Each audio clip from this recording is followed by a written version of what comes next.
Pastor Youssef José, seja bem-vindo ao Eu Acredito Podcast. Muito obrigado, Fábio. É uma honra voltar aqui novamente esse podcast tão bem conceituado. Me sinto honrado de estar na sua presença, diante desses olhos. Que cor, pastor? De âmbar. Âmbar. Cor de folha seca. Olhos de mel, cor de Olhos- mel. é, né? cor de mel, cor de justamente. É algo único, né? É isso mesmo, cor de mel. Deus colocou um enfeite lá para dar uma Para dar uma melhoradinha. melhoradinha, né? Ele viu o bonequinho lá e falou, não, tá zoado demais. Vou Quando colocar ele um abrir diferencial, né? quando abrir os olhos vai ter um segredo. Não, e quando brilha os olhos dele, fica mais lindo ainda, né? É cor de mel, isso mesmo. Então, eu estou muito feliz de estar aqui com a Vossa Excelência e juntamente com o nosso grande amigo que está aqui do meu lado, o pastor Emanuel. Quando o convidado é de peso, eu sempre costumo trazer alguém para me ajudar a conduzir o podcast. E eu tenho a honra de receber mais uma vez aqui no estúdio do Eu Acredito Podcast, um amigo, um pastor de uma igreja relevante na cidade de Araucária. Também já está em Curitiba, em outras cidades. Pastor Emanuel Silva, mais uma vez, seja bem-vindo ao Eu Acredito Podcast. Obrigado, Fábio, meu amigo. Que incrível, né? Que experiência extraordinária estar aqui com vocês, né? Todos que estão acompanhando a gente aqui. Estar ao lado aqui do pastor Youssef, do Fábio. Eu sinto-me muito desafiado, muito encorajado. Estou me sentindo aqui como um Daniel na cova dos leões. Ou melhor, um leão na cova dos Daniéis, né? Eu já ia dizer que o senhor tá mais pro leão aqui, né? Um leão na cova dos Daniéis. Obrigado, Fábio, pela oportunidade. Obrigado. Realmente é um momento muito, muito precioso. Creio que nós vamos viver um tempo de muita qualidade aqui e acrescentar ainda mais a nossa fé ao lado do pastor Youssef. Maravilha. Eu ainda fico sem saber como tratar o Youssef. Eu fui chamar ele de pastor, ele falou, não me chame de pastor. Fui chamar de rabino, não me chame de rabino. Coloque só no cartaz Youssef. Pastor, rabino, mestre, Youssef o quê? Olha, pode me chamar do que quiser. Já me chama até de padre. O que não pode me chamar é de corintiano. Ele falou isso para mim ontem, Fábio. Ele falou isso para mim. Me chamando de corintiano, o resto tá tudo certo. Pronto. Não ligo para isso. Eu acho importante, claro. Acho relevante. Mas no meu caso, para mim, não. Porque para mim, pastor é quem pastoreia.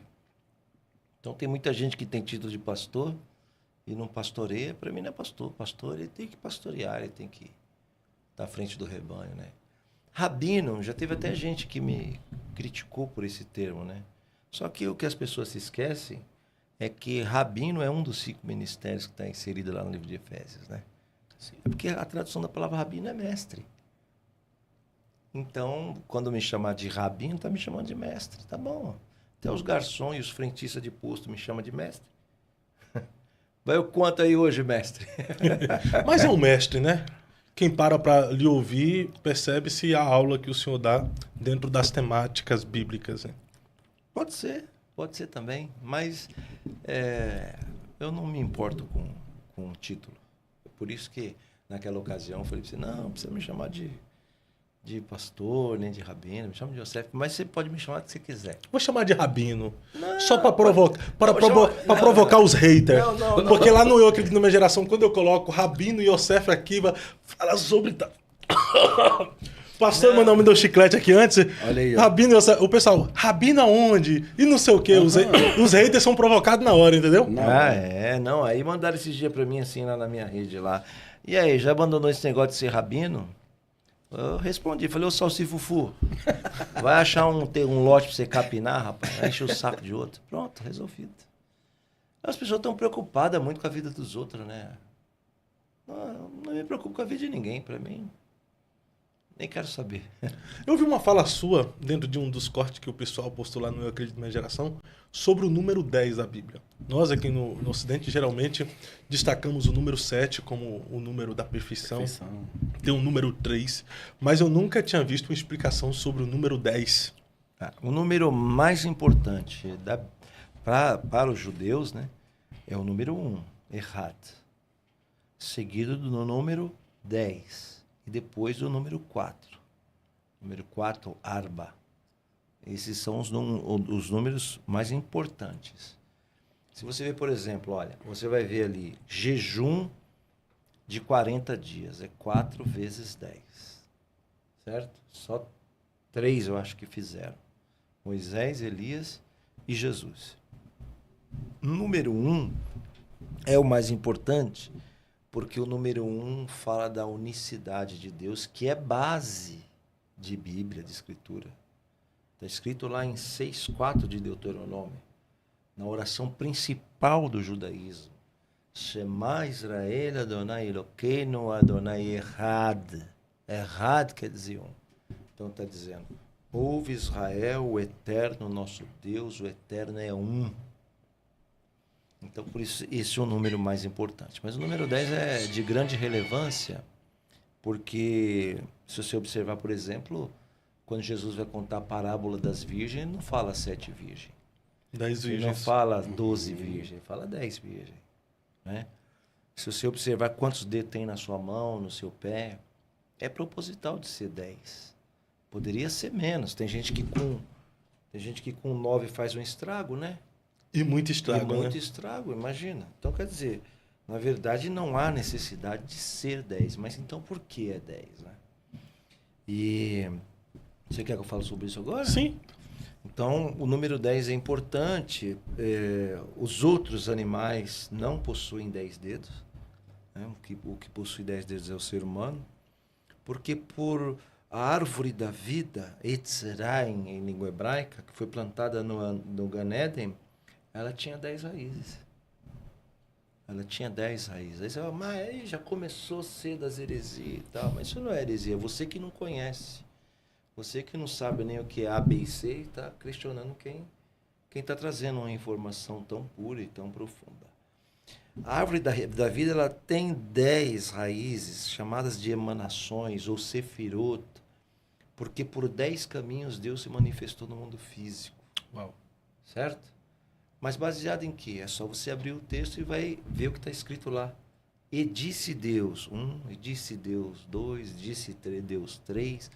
Na narrativa, essa palavra, Vaiomer Hashem, disse Deus, apenas 10 vezes. Não tem 11, não tem 12, eu estou falando isso na criação. Cada vez que Deus falava, ele saía de um plano metafísico e se manifestava num plano físico.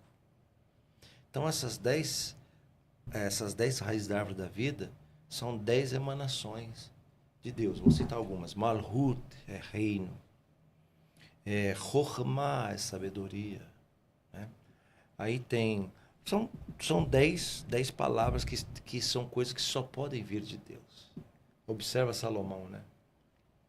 Salomão era um menino descreditado. Uma coisa importante da gente gravar aqui é que existiam vários aspirantes para o trono, para a sucessão davídica. Davi já estava perto de morrer. O escolhido de Davi era Shlomo, mas aí olha só o que acontece. Ele busca um conselho, o conselho dele, o Shinedrin, que é um conselho formado de 70 anciões, disse para Davi o seguinte, olha, se você não empossar o seu sucessor em vida, o reino não vai resistir, ele vai rachar. O povo só vai acreditar que o seu escolhido é Salomão se você empossar Salomão. Então a questão era que Salomão era moço ainda, né?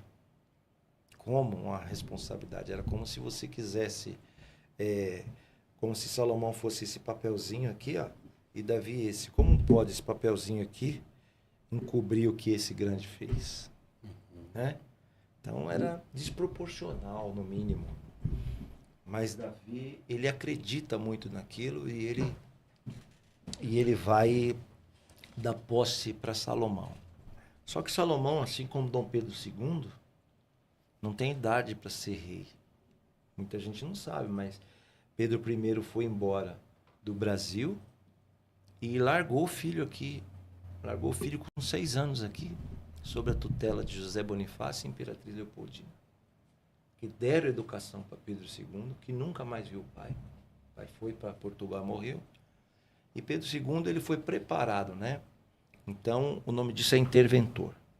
Quando Salomão ele é indicado como um futuro rei, ele não reina, né? São os interventores que reinam, que controlam, que é o concílio chamado Shinedrin, conhecido pelos cristãos como Sinédrio. É um composto de 70 anciãos, sábios, né? Era a Suprema Corte de Israel da época, né? E aí, quando Salomão começa a galgar os primeiros passos ali, você vai observar um detalhe seguinte, que ele não tem poder de decisão, né? Tudo é o Sinédrio que faz. Tudo é o concílio que faz. E aí, então, Deus aparece para Shlomo no sonho, né? Puxa, isso é fantástico. Eu estou falando da raiz da árvore da vida. Que tem ligação com que tem o número ligação. 10. Que tem o número 10 e os 10 caminhos que Deus vem se manifesta nesse mundo. Nesses 10 caminhos que Deus veio aqui para o mundo, ele traz algo que só existe no mundo de cima e que não existe no mundo de baixo.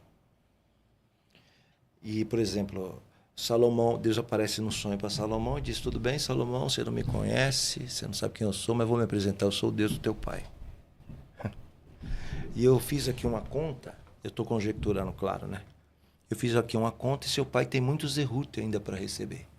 Muito mérito para receber. Não deu para eu pagar para ele tudo em vida. Então, o que eu não consegui cumprir na vida do seu pai, eu vou cumprir na sua. Os méritos que era do seu pai, eu vou cumprir na sua vida. Me pede agora o que você quiser, que eu te dou. Uau. Aqui está o pulo do gato de Salomão, de Shlomo. O que ele pede? Em vez dele pedir carro, casa, papagaio, passarinho, isso e aquilo, como a maioria das pessoas que vão para o culto e pede essas besteiras, Salomão pediu algo que não existia no mundo físico, só existia no mundo espiritual. Uau. Sabedoria. Ele disse: eu quero que o Senhor me dê Rohma. Eu quero que o Senhor me dê o que não tem nas prateleiras, o que não existe nas faculdades, o que não se encontra nas esquinas. Eu quero que o Senhor me dê Rohma. Hashem ficou tão... A palavra que os sábios usam é orgulho, né? Hashem ficou tão orgulhoso por aquele pedido e disse para ele: eu vou lhe dar Rohma e muito mais do que a Rohma, porque você pediu certo. Jesus fala sobre isso, né? Jesus diz: muita gente pede e não recebe, porque está pedindo o quê? Mal. Está pedindo as coisas de baixo em vez de pedir as coisas de cima. Ô mestre, Deus sabia que ele ia pedir sabedoria? Obviamente que Deus sabe de tudo. Deus sabe de tudo, claro que sabia. E aquilo foi uma confirmação, o pedido do menino em sonho. E outra coisa, Deus apareceu para ele em sonho. Por que em sonho? Porque no sonho a gente não tem como manipular as nossas ações. Ele estava sendo ministrado direto no Espírito, sem passar pelos sentidos naturais da nossa natureza. Para que não houvesse dúvidas, né? Não, para que não contaminasse aquela conversa, porque para muitas pessoas Deus tem que falar em sonhos, porque se ele falar com a pessoa acordada, a natureza caída ela contamina, ela arranha, ela amassa a conversa, certo? E ele pede, olha só, ele vai e pede Rohma. Então Rohma é uma das 10 emanações da árvore da vida. Não, eu quero sabedoria. Só que quando o Hashem dá algo para um homem, para um ser humano, muitas das vezes isso que ele dá, o homem nem sabe que ele recebeu. É tão discreto, é tão sensível que ele não sabe que ele recebeu. E aí Deus cria a circunstância para provar que deu aquilo que ele não sabe que recebeu. E criou essa circunstância para Salomão? Criou porque aconteceu um problema distante da capital, certo? Cada vila tem a sua corte. E lá no extremo teve uma situação de 2 mulheres com 2 filhos. Dormiram juntos, aí uma das crianças morreu, uma puxava viva, falava é minha, é minha, é minha. Apelou para a corte lá da vilinha. A corte da vilinha não conseguiu resolver. Aí veio descendo, até chegou na Suprema Corte de Israel. Quando chegou na Suprema Corte, lá em Jerusalém, que era justamente aqueles que controlavam o país enquanto Salomão ainda não era supostamente preparado, né? Que eram os... Falei até aqui, esqueci o nome. Eles que mandavam. Quando chegou essa situação lá, eles também não tinham resposta. E aí foi quando eles acionaram a última instância, que era o rei. E aí o pessoal falou, bom, se nenhum juiz, se nenhum sábio em toda a terra de Israel conseguiu resolver a demanda dessas 2 mulheres, Quem dirá Salomão, que é ainda um menino, que é um despreparado, que nós estamos trabalhando ele. Dizia isso os interventores, essa é a palavra. Mesmo assim, era a regra, trouxeram para Salomão. Quando trouxeram para Salomão, Salomão olhou e viu as duas mulheres puxando um cabelo da outra, brigando. Ele falou, não tem problema, aqui está fácil de resolver. Me dá um menino aqui, me traz uma espada. Aí pegou o menino, levantou, e quando ele foi cortar no meio para dar metade para cada uma, ele falou, eu vou cortar o menino no meio, já que o problema é esse, metade para você, metade para você, está resolvido. Já seria uma resposta muito sábia. Mas ele fez isso com a intenção de descobrir. E quando ele levanta, aí uma das mães se joga no chão e diz, não, se for matar, pode entregar para outra. Aí Salomão falou, então, está resolvida a demanda. Essa daqui é a mãe verdadeira. Isso tira Salomão de uma condição de sombra e coloca numa condição de relevância. Uau. O que acontece, o meu amigo reverendo Emanuel, pastor Fábio? Que tem muita gente que recebeu coisas de Deus, mas que ainda não chegou o tempo de se manifestar. Perfeito. E que Deus, na sua infinita bondade e misericórdia, Ele vai criar uma circunstância para que aquilo que nem você sabe que você tem se manifeste. Uau. Então a gente tem que encarar os problemas dessa forma. Se Deus permitiu que isso chegasse até mim, é porque Ele quer mostrar alguma coisa para mim. Tremendo. Que está em mim que eu ainda não sei. E com certeza o senhor deve ter se submetido a esses processos de Deus para entender a realidade dele na sua vida, né, pastor? Sim, eu fui um pouco mais rebelde, né, Emanuel? Porque eu acabei sofrendo bastante. E eu digo assim sempre, que uma das maiores riquezas que o homem pode ter é a experiência. Mas só que a experiência ela não vem pronta, ela demanda tempo, né? Se você for ver no judaísmo, né, ninguém estuda o grau máximo de sabedoria antes dos 40 anos. Não se tem acesso, não se dá acesso. Por questão de maturidade, de estrutura. Justamente. E olha que a vida religiosa e familiar no judaísmo é muito cedo, começa cedo, né? O menino, ele se torna a maioridade com 13, né? Com 13 ele está respondendo já pelos atos. Isso juridicamente ou espiritualmente? Isso religiosamente. A partir dos 5 anos começa a estudar já a Torá, né? Sendo primogênito, sim. Só o primogênito. Os outros não? Os outros não têm obrigação. Porque a Torá diz que todo primogênito pertence a Deus. Uau. Certo? Então é o primogênito da colheita, é o primogênito do dinheiro, é o primogênito dos negócios. Isso se falando do homem. Isso falando do ser humano, né? O primogênito também pertence a Deus, porque Aharon perguntou, mas tá, e tudo que é primeiro é de Deus, e os meus filhos? Deus também diz é meu. Então tem que sacrificar os meus filhos para ti no altar? Deus não aceita sacrifício humano. Grave bem o que eu estou dizendo. Deus não aceita. Para ele é abominação sacrifício humano. Gravou? Sim. Certo. Ele diz, não é para sacrificar o primogênito. Você vai resgatar ele da minha mão. O nome disso é Pidionaben. O resgate do primogênito. Então, muita gente não sabe, mas a maioria dos presidiários hoje que estão presos são filhos primogênitos. Olha só. E dos crentes tem uma grande fração também, filho primogênito desviado. Por quê? É simples. Porque os mundos se relacionam por decreto. Porque existe um tribunal funcional no céu e o que é decretado nesse tribunal se torna físico. Olha o livro de Jó. Aquilo é uma audiência. Ele diz, não, Jó, Satanás aparece na audiência e diz, Jó só é fiel porque o Senhor dá tudo, dá muitas brahot para ele.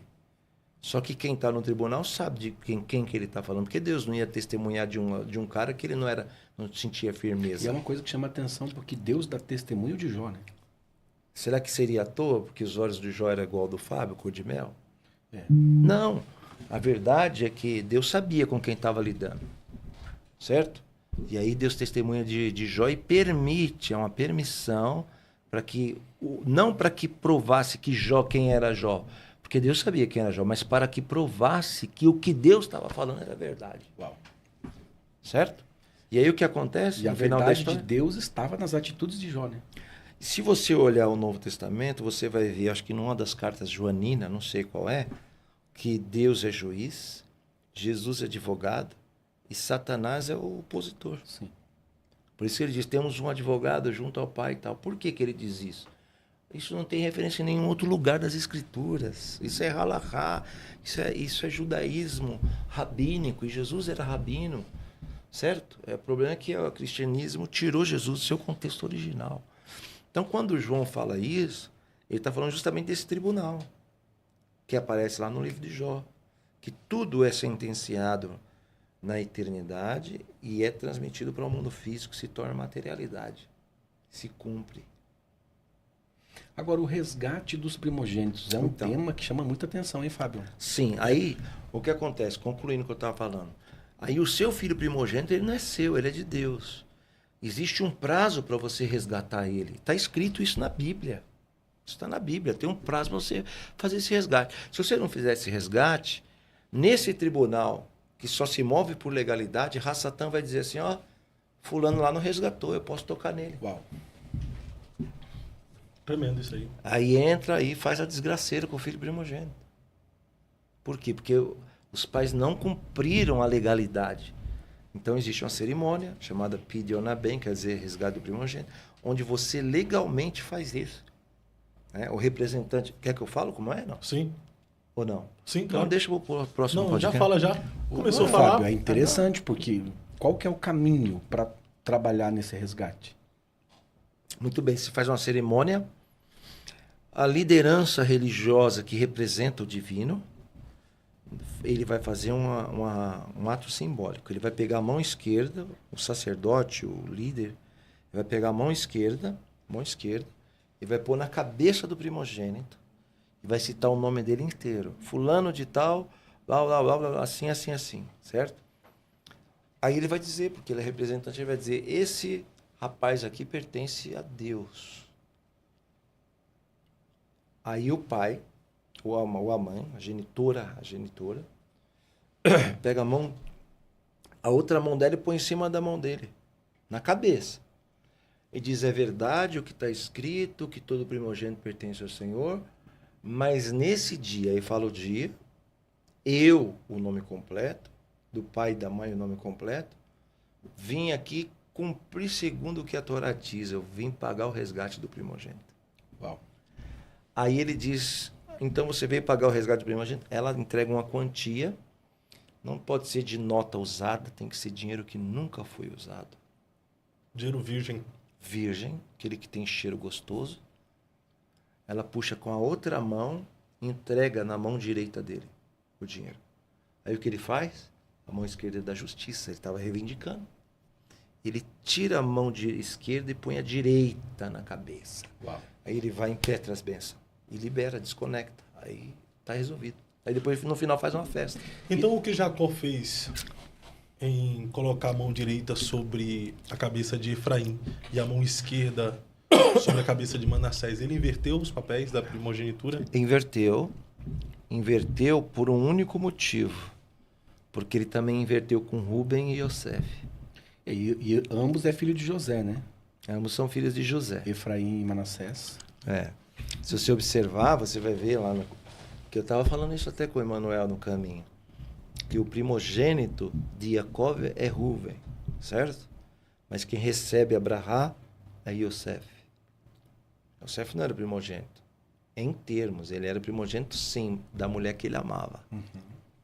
Só que para Deus não é assim que se conta. Para Deus não é sentimento. Para Deus é razão.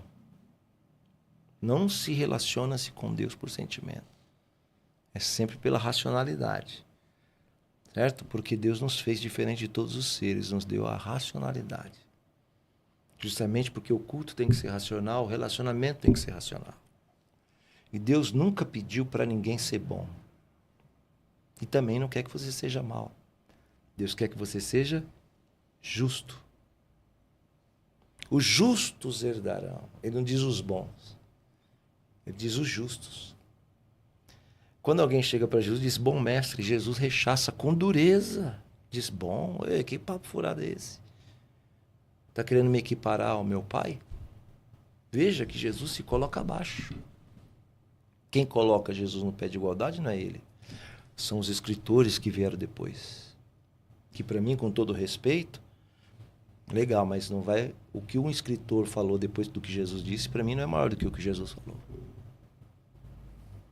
A gente tem que entender que existe uma hierarquia naquilo que se escreve, naquilo de quem fala. Como pode alguém que está aqui embaixo dizer que quem falou, o que o lá em cima falou já não vale mais, agora vale o que ele diz. Bonitão, Mas o próprio Jesus também se equiparou a Deus quando ele disse que eu e o Pai somos um. Ah, mas isso é em concordância. Isso é em concordância, chefe. Isso aí essa é véia. Sem concordância. Como eu e você podemos ser um, agora estamos sendo um, nós três. Em concordância. Só que somos distintos. Ok? Não vamos entrar nesse mérito, não. Aí... O que eu estava falando? Eu já abri meu fogo. A idade chegou, né? Sobre sobre Manassés e Efraim e Manassés. Não, sobre José. A inversão das mãos. A inversão das mãos e por que são filhos de José, né? Por que Jacó escolheu José e não Rubem? Nós estávamos falando sobre isso no carro. Que eu disse para o pastor, porque Yosef é filho da mulher que ele amava, que ele tinha afeto. Só teve 2 filhos, Benjamim, Yosef e Benjamim. Benjamim, quando nasce, a mãe morre. Mas o primogênito para Deus, o que vale é o certo, é o primeiro que é Rubem. Mas foi bem lembrado pelo pastor Emanuel que Rubem perdeu o primogênito porque se subiu na cama do pai. Maculou o leito. Né? Maculou o leito com a própria mãe, né? Ou seja, com a esposa, né? Só o fato dele deitar na cama do pai, ele já era destituído. Porque dentro de uma casa existem 2 altares. A mesa onde se come e a cama onde se deita. Você não pode dar a sua cama para ninguém deitar. Chegou visita, bota para dormir em qualquer lugar, menos na sua cama.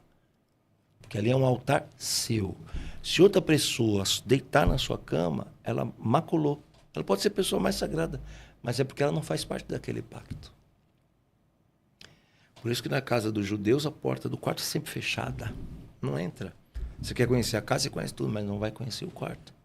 Lugar de intimidade, né? De intimidade, de pacto, de aliança. Ali é feita uma aliança.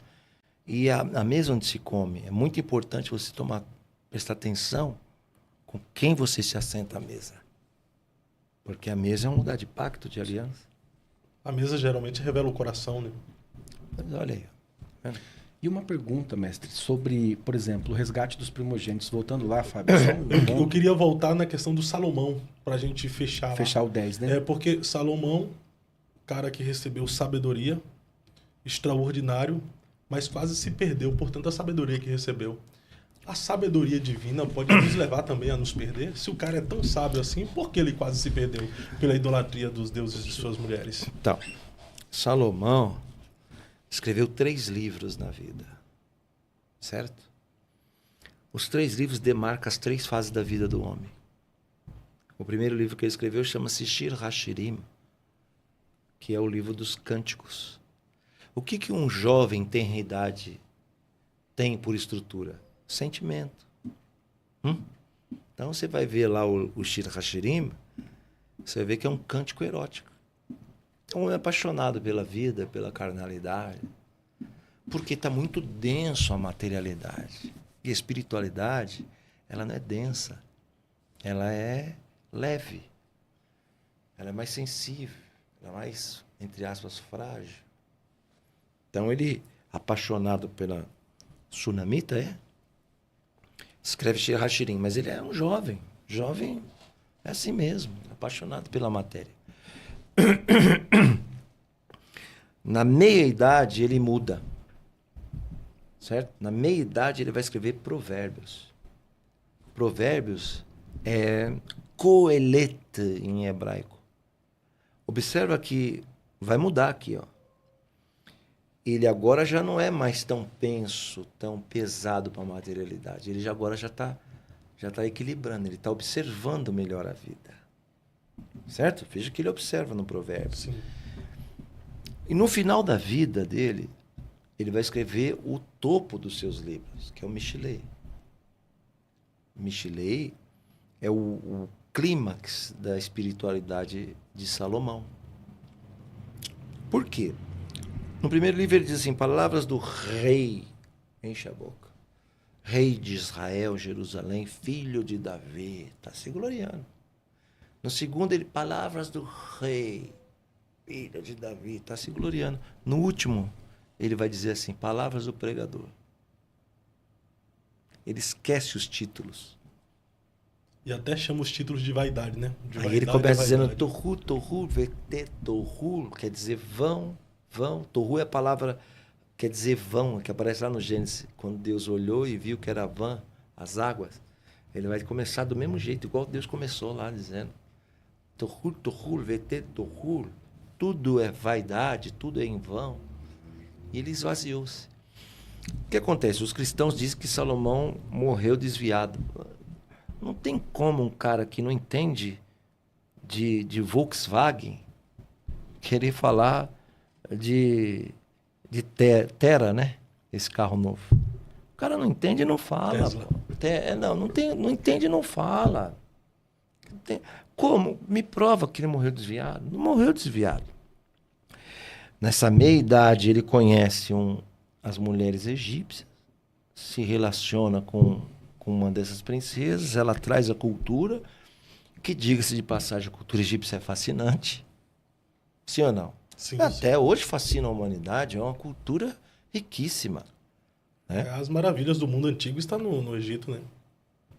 Essa mulher traz informação, porque todo cara sábio, ele quer ter informações, ainda mesmo de coisas que ele não vai fazer parte da vida dele, mas ele quer saber.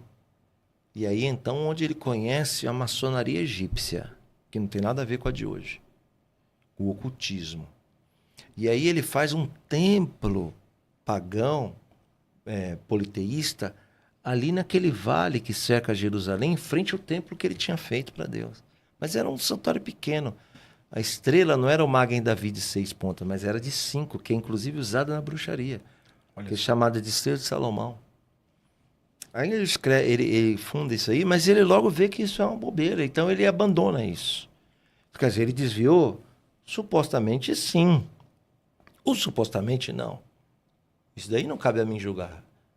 A gente não pode julgar nem o cachorro que está passando ali na rua, vai julgar o rei Salomão? Mas o homem sempre tem aquela fase de devaneios, né? Como aconteceu com Salomão. Com todo mundo, todo mundo.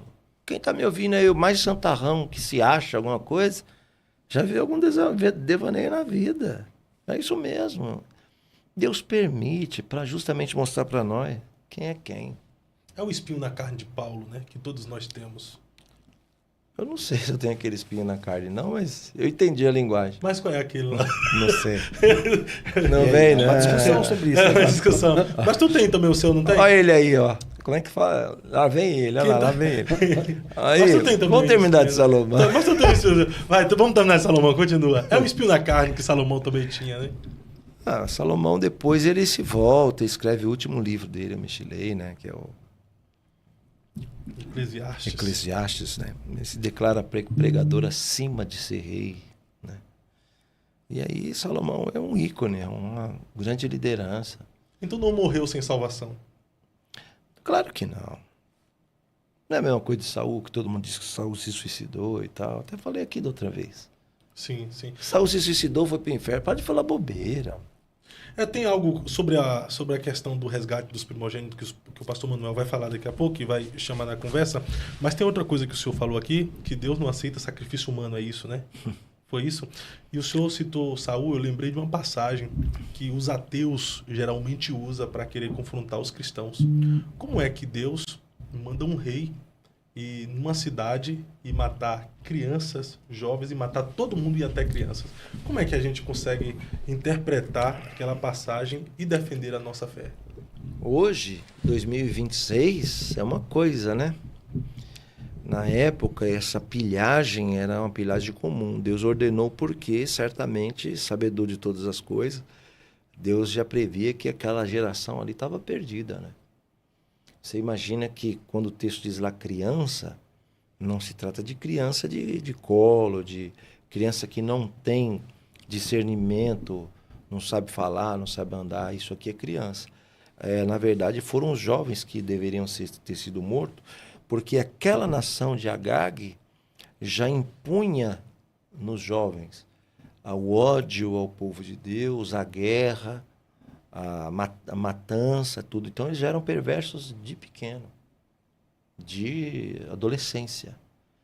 Então, quando Deus diz assim, você mata todos, por quê? Porque esse exército dos inimigos de Israel, o que eles faziam? Eles colocavam as crianças para o campo de batalha e os soldados experientes que lutavam contra as crianças falavam assim, eu não vou matar uma criança dessa. Quando ele virava as costas, a criança matava ele.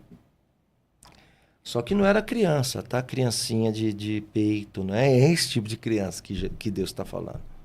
Está falando de adolescentes sanguinários, que já tinham muita maldade no coração. Que foi treinado para... Foi treinado para matar, para ser usado de isca.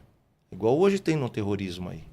Então, o que acontece? Deus diz assim, eles são jovens, mas eles já agem com a mesma iniquidade dos velhos, que foi embutida neles. Então, Deus diz, então não poupa eles, mata eles também. É disso que Deus está falando. E Saul ainda cometeu um erro, né? Poupou Agag, né? E Agag, para quem não sabe, foi quem gerou, lá no livro de Esther, Amã. Amã. Amã era... O Agagita, né? Agagita. O Agagita. Então, era Deus querendo preservar o seu povo no futuro, mandando... Porque no texto, os amalequitas, né? No texto fala as crianças e até as crianças de peito. Cadê o texto? Vamos colocar o texto? Léo, eu já te mandei.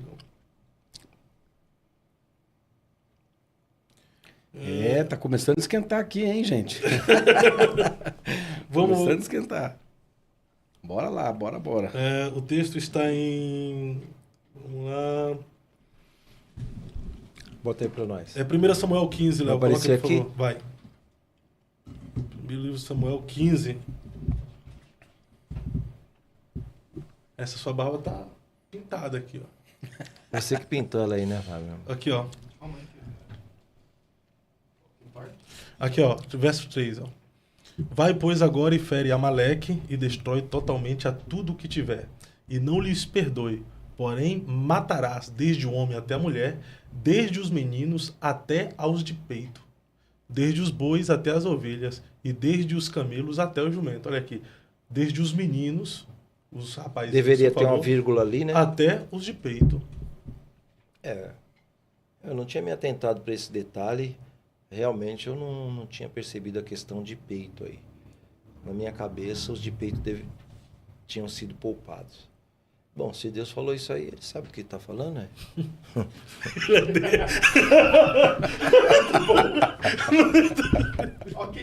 Ok, né? Então é para sentar Os a mistérios barreta, pertencem a Deus. Né? Não, mas é um texto que geralmente... Se Deus falou, Léo, tá falado, né? Você quer que eu questiono? É que geralmente os ateus usam esse texto aqui para dizer eu não acredito em um Deus que manda matar criança de peito. Mas não vai mudar nada ele acreditar ou não. Deixa ele sem acreditar, velho. Outra coisa, já tá lendo a Bíblia, já tá bem esse ateu, né? Já tá... Os maiores ateus são aqueles que estudaram a Bíblia e levaram eles a ficarem céticos, né? A Bíblia é um livro que não fala de Deus. Senão você vai, além de minimizar, você vai limitar. Porque a Bíblia tem um limite de revelação. A própria Bíblia diz que existe outras Bíblias, não em papel, mas quando você olha para as estrelas, elas vão revelar quem é aquele que criou. Então existe mensagem nas estrelas, na natureza. Então a Bíblia é um livro que fala de homens que andaram com Deus. Conta basicamente a história de uma nação, de um povo. E o Deus que a gente acredita é esse Deus, é o Deus de Israel. É o Deus que se revelou para a humanidade através de Israel. Isso é incontestável. Mas as histórias que lá estão contidas não são todas as experiências que o homem teve com Deus. Existem muitas experiências que não estão lá. Eu não estava falando agora aqui do livro dos Macabeus? Sim. Macabeus não tem na Bíblia. A festa de Hanukkah, né? Macabeus não tem na Bíblia protestante. É porque são chamados de livros apócrifos. Mas não quem é que né? determinou que é apócrifo? Quem é o fulano que diz isso aqui pode, isso aqui não pode? Não é reconhecido pelas protestantes, é reconhecido pelos católicos e é reconhecido pelo povo de Israel. Porque a história dos Macabeus é linda. E o livro de Enoque também é reconhecido pelo povo de Israel? Pelo povo de Israel, é. O livro de Enoque? Sim. Ele é um contexto assim histórico, né, que não pode ser ignorado. O livro de Macabeus. Sim. Histórico, com uma grande intervenção divina. Sim. Aconteceu num período helênico e Deus fez um grande milagre usando os Um Macabeus. deles é o que relata justamente o início da festa da dedicação, né? A festa de Hanukkah, o milagre do azeite. A porção era de um dia só, durou 7 dias, 8 dias, uma porção de um dia, o tempo suficiente para que eles pudessem fabricar novas poções. Justamente. Então foi um milagre extraordinário. Mas E- houve muito derramar de sangue também com a guerra dos Macabeus, né? Sim. Mas libertou Israel, porque Antíoco Epifânio invadiu o templo e sacrificou um porco. Lá onde estava a Arca da Aliança. Ou seja, o templo Ele estava profanou o profanado, né? santuário. Ele colocou imagem de escultura lá dentro.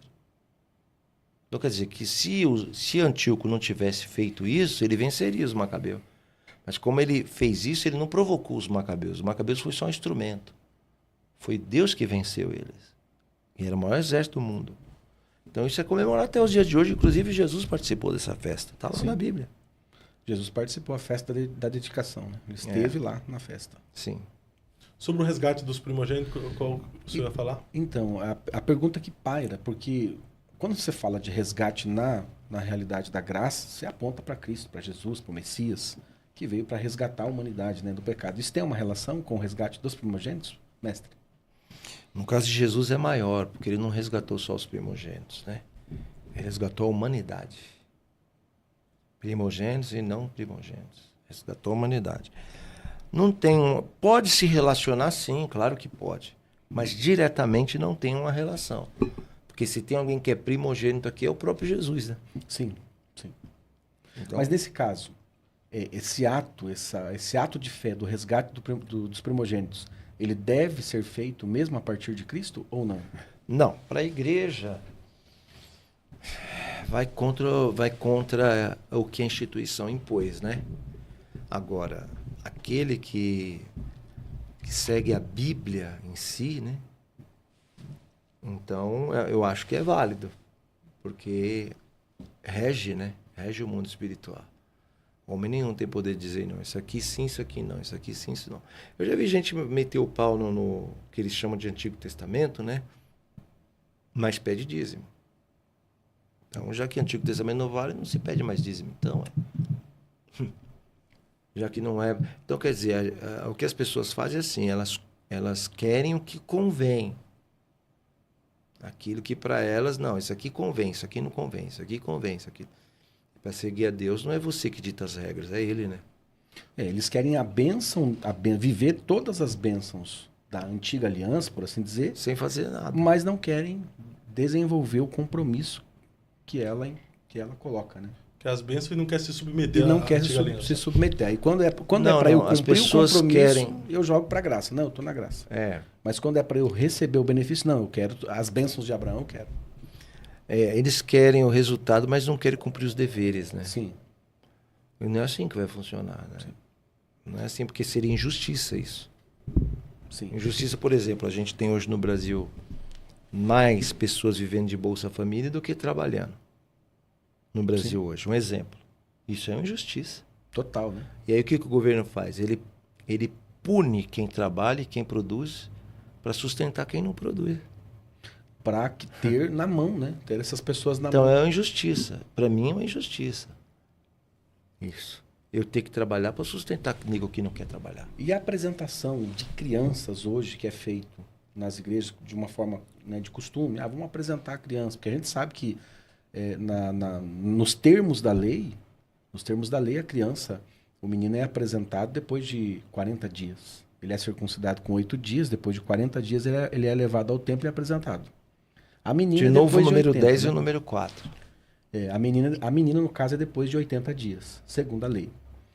E na nova aliança, se apresenta, as igrejas evangélicas têm esse hábito de apresentar a criança. E pegam normalmente, Fábio, o gancho de que Jesus também foi apresentado. Lê aquele texto, Jesus foi levado, o sacerdote e a profetisa, né, impetrar a bênção na vida dele e tudo mais. Só que o texto é muito claro quando diz Jesus foi apresentado nos termos da lei. E isso não é visto de uma forma negativa para aqueles que querem apresentar seus filhos no altar de uma igreja.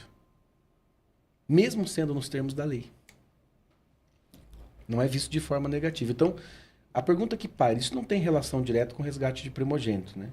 Mas talvez o que me vem na cabeça é que algumas pessoas assim são muito convenientes.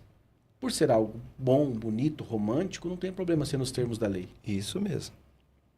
Mas se é algo que eu não concordo, já não, agora eu estou na graça. Como que explicar isso? Como que a gente convive nesse cenário todo? Isso é hipocrisia religiosa. Isso é hipocrisia. Como será que Deus enxerga isso? Ah, então os guti-guti aí, os papai papudo aí, quer fazer só o que lhe convém? Você acha que Deus vai levar a sério isso? Você acha que Deus leva a sério? Eu acho que tem um monte de gente que Deus não leva a sério. Que Deus fala, isso é fanfarrão aí, ó. Só vou exigir um fio de cabelo dele, vamos ver. Aí o cara já chuta fofo.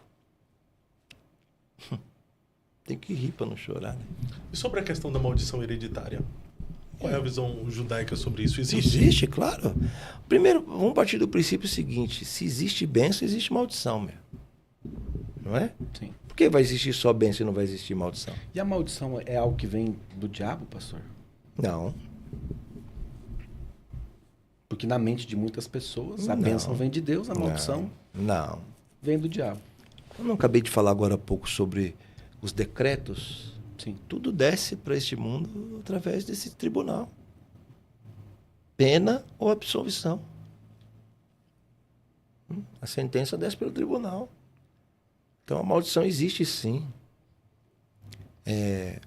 Deus disse para Moisés assim. Deus disse para Abraão assim. Amaldiçoarei quem te amaldiçoar e abençoarei quem te abençoar. Sim. Ué, como é que questiona isso? Primeiro que Deus está falando, eu vou amaldiçoar. Então não é o diabo que amaldiçoa. Ele está dizendo que é ele. Eu vou amaldiçoar quem te amaldiçoar. Eu vou te abençoar quem te abençoar. O termo diz, e visitarei, né, a iniquidade dos pais, dos filhos. Isso que ele falou para Moisés. Eu sou Deus longânimo, clemente, misericordioso, justo, compassivo e bom. Visitarei, ele vai dizer, ó, olha o que ele diz. Deus dizendo, tá? Não é o papai papudo, não, é Deus. Ele vai dizer assim, ó. Visitarei a iniquidade dos pais nos filhos, e ele vai dar prazo até a 3ª e 4ª geração de quem me aborrece. Mas serei clemente e misericordioso até 1000 gerações daqueles que me amam. Quer dizer que ele abençoa mais do que amaldiçoa. Então, dentro da cultura judaica, se crê, então, nessa maldição hereditária que passa de pai para filho? Não, esquece judaica, isso é bíblica. Porque a gente atrela muita coisa ao judeu, porque o judeu faz muito mais do que os outros. Então, isso não é cultura judaica, isso é Bíblia, isso está escrito. Está escrito lá, foi Deus quem disse. Então, um filho que nasceu de um pai que estava no alcoolismo, ele corre o risco de se tornar alcoólatra também? Risco? Ele vai correr vários riscos. Primeiro pelo risco do exemplo. Ele vai ver o pai, e o pai sempre vai ser referência. Se o pai está fazendo, eu vou fazer também. Então ele pode se tornar um alcoólatra pelo exemplo. Ele pode se tornar alcoólatra pela influência, né, de amigos e tudo. E também pode através de legalidade espiritual. Então seria uma herança comportamental, né? Mas também uma herança espiritual. Espiritual, uma coisa vai chamando a outra e trabalham juntas, né? E como quebrar isso? Fábio, perguntamos juntos. E como quebrar a maldição que é hereditária? Fecha aqui para mim. Você vai ver no próximo episódio. Que isso, pastor? Vamos lá. Como quebrar? Você que está no TikTok, no Instagram, nós vamos sair agora do TikTok e do Instagram e vamos permanecer apenas no YouTube. Então, venha para o YouTube e se você não é inscrito em nosso canal, se inscreva, ative o sininho de notificações. Se você está envolvido com a nossa conversa aqui e ainda não deixou o seu like, acabou esquecendo, deixe seu like aí agora, fortaleça o nosso trabalho, compartilhe com mais alguém, tá bom? E fazendo assim, a plataforma entende que o nosso conteúdo é relevante por si só, recomenda para mais pessoas. Não se esqueça de verificar sua inscrição. Se você não tiver inscrito, se inscreva, porque agora nós vamos saber como é que quebra a chamada quebra de maldição, que é criticado por muitas pessoas, principalmente pelas igrejas reformadas, pelos pentecostais clássicos que não acreditam em maldição hereditária, sobre quebra de maldição. E eles têm bons argumentos. Tem bons argumentos. O que eu penso, assim, você não acredita, beleza, segue sua vida aí. Quem acredita também segue sua vida. E viva todo mundo em E paz. cada um cuida da sua. Tem que parar esse negócio Mas alguém que deseja dar um passo de fé em relação à bênção que ela acredita que é importante passar para sua posteridade. Bom, eu acredito no que a Bíblia diz, não no que os outros acham, né? E a Bíblia diz que existe. Como isso é quebrado? E isso tem que ser quebrado da forma com que a Bíblia diz que tem que ser quebrado. E como a Bíblia diz? Deus é um Deus que se relaciona através de pacto. É simples. Abraão nasceu em berço de crente? Não. De judeu? Não. Não, o pai de Abraão era fazedor de ídolo. Terá tinha a maior fábrica de ídolos da sua época. Era bilionário. Se Abraão nascesse hoje, seria iraquiano. Certo? Então, Abraão herda isso do pai. Só que quando Abraão rompe, aqui está a palavra, como fazer? Não tem passe de mágica. Quando você rompe, automaticamente quebra, porque romper é quebrar. Então, Abraão rompeu com o pai e quebrou. Dele, Deus levantou uma nova dinastia, que já não tinha mais aquele jugo hereditário. Por isso ele é chamado de pai elevado, pai alto, pai das nações e tal, Abraão, nosso Abraão, porque ele é o primeiro. E aí Deus determina, ouça isso com atenção, quebrado, não tem mais vínculo, não tem mais relação, quebrou tudo com Terá e a dinastia passada. Agora vamos começar uma nova dinastia por você. Qual vai ser o sinal do pacto entre eu, você e os seus descendentes? Qual vai ser? Prepúcio. Circuncisão? A Brit Milá, circuncisão. Por que a circuncisão não é feita na orelha, no dedo, no nariz? Um corte no nariz? Não? Por que tem que cortar o prepúcio, logo o órgão genital? Por quê? Simples. A marca da aliança que está ali, quando a semente passa, ela já passa debaixo do pacto. Uau. E antes era sem anestesia, né? Você se arrepiou por quê, meu filho? Dá um ruim, né? Só de pensar que tem... E era cortado com pedras de pederneira afiada, né? Os crentes daquela época eram mais avivados do que os de hoje, né? Então, por que pastor? eu sou circuncidado? Não tem como se tornar um judeu com pelanca. Não tem como. E foi raiz, não? Não, hoje não é mais raiz, hoje é mais tranquilo. Então mestre, assim fica Mas fácil. não, peraí. O pós é que é o problema, que não pode ter nenhum tipo de direção, né? Hã? Não pode não, nem vontade de ir no banheiro não pode. Como assim? Quantos Por causa dias? dos pontos, né? Não Quantos pode? dias? Porque ali são vasos sanguíneos. Se ele infla, ele força os pontos, Força e estoura os estoura. pontos. Né? Vixe. Aproximadamente uns 40 dias. Qual seria, mestre, o seu conselho hoje para quem tem um desejo de fazer a circuncisão? Ó, se for uma coisa que Deus instituiu, não pode ser ruim, né? É o diabo que mandou fazer? Não. Então. Mas só voltando aqui, nisso aí o senhor está falando, só há uma Não. quebra da maldição a partir do momento que circuncida? Não. Ô Fábio, você é inteligente, não fala assim. Não, é só para provocar... Você me deixa triste. Não, é só para provocar para Não. o senhor dar...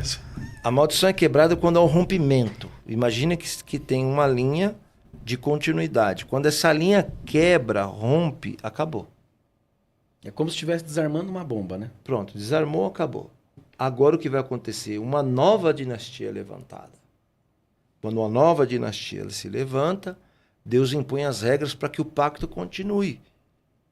Ele falou, então, você faz a circuncisão, seus filhos, seus netos, esse será o sinal perpétuo. Pô, Deus falando, não é o papai papudo, é Deus.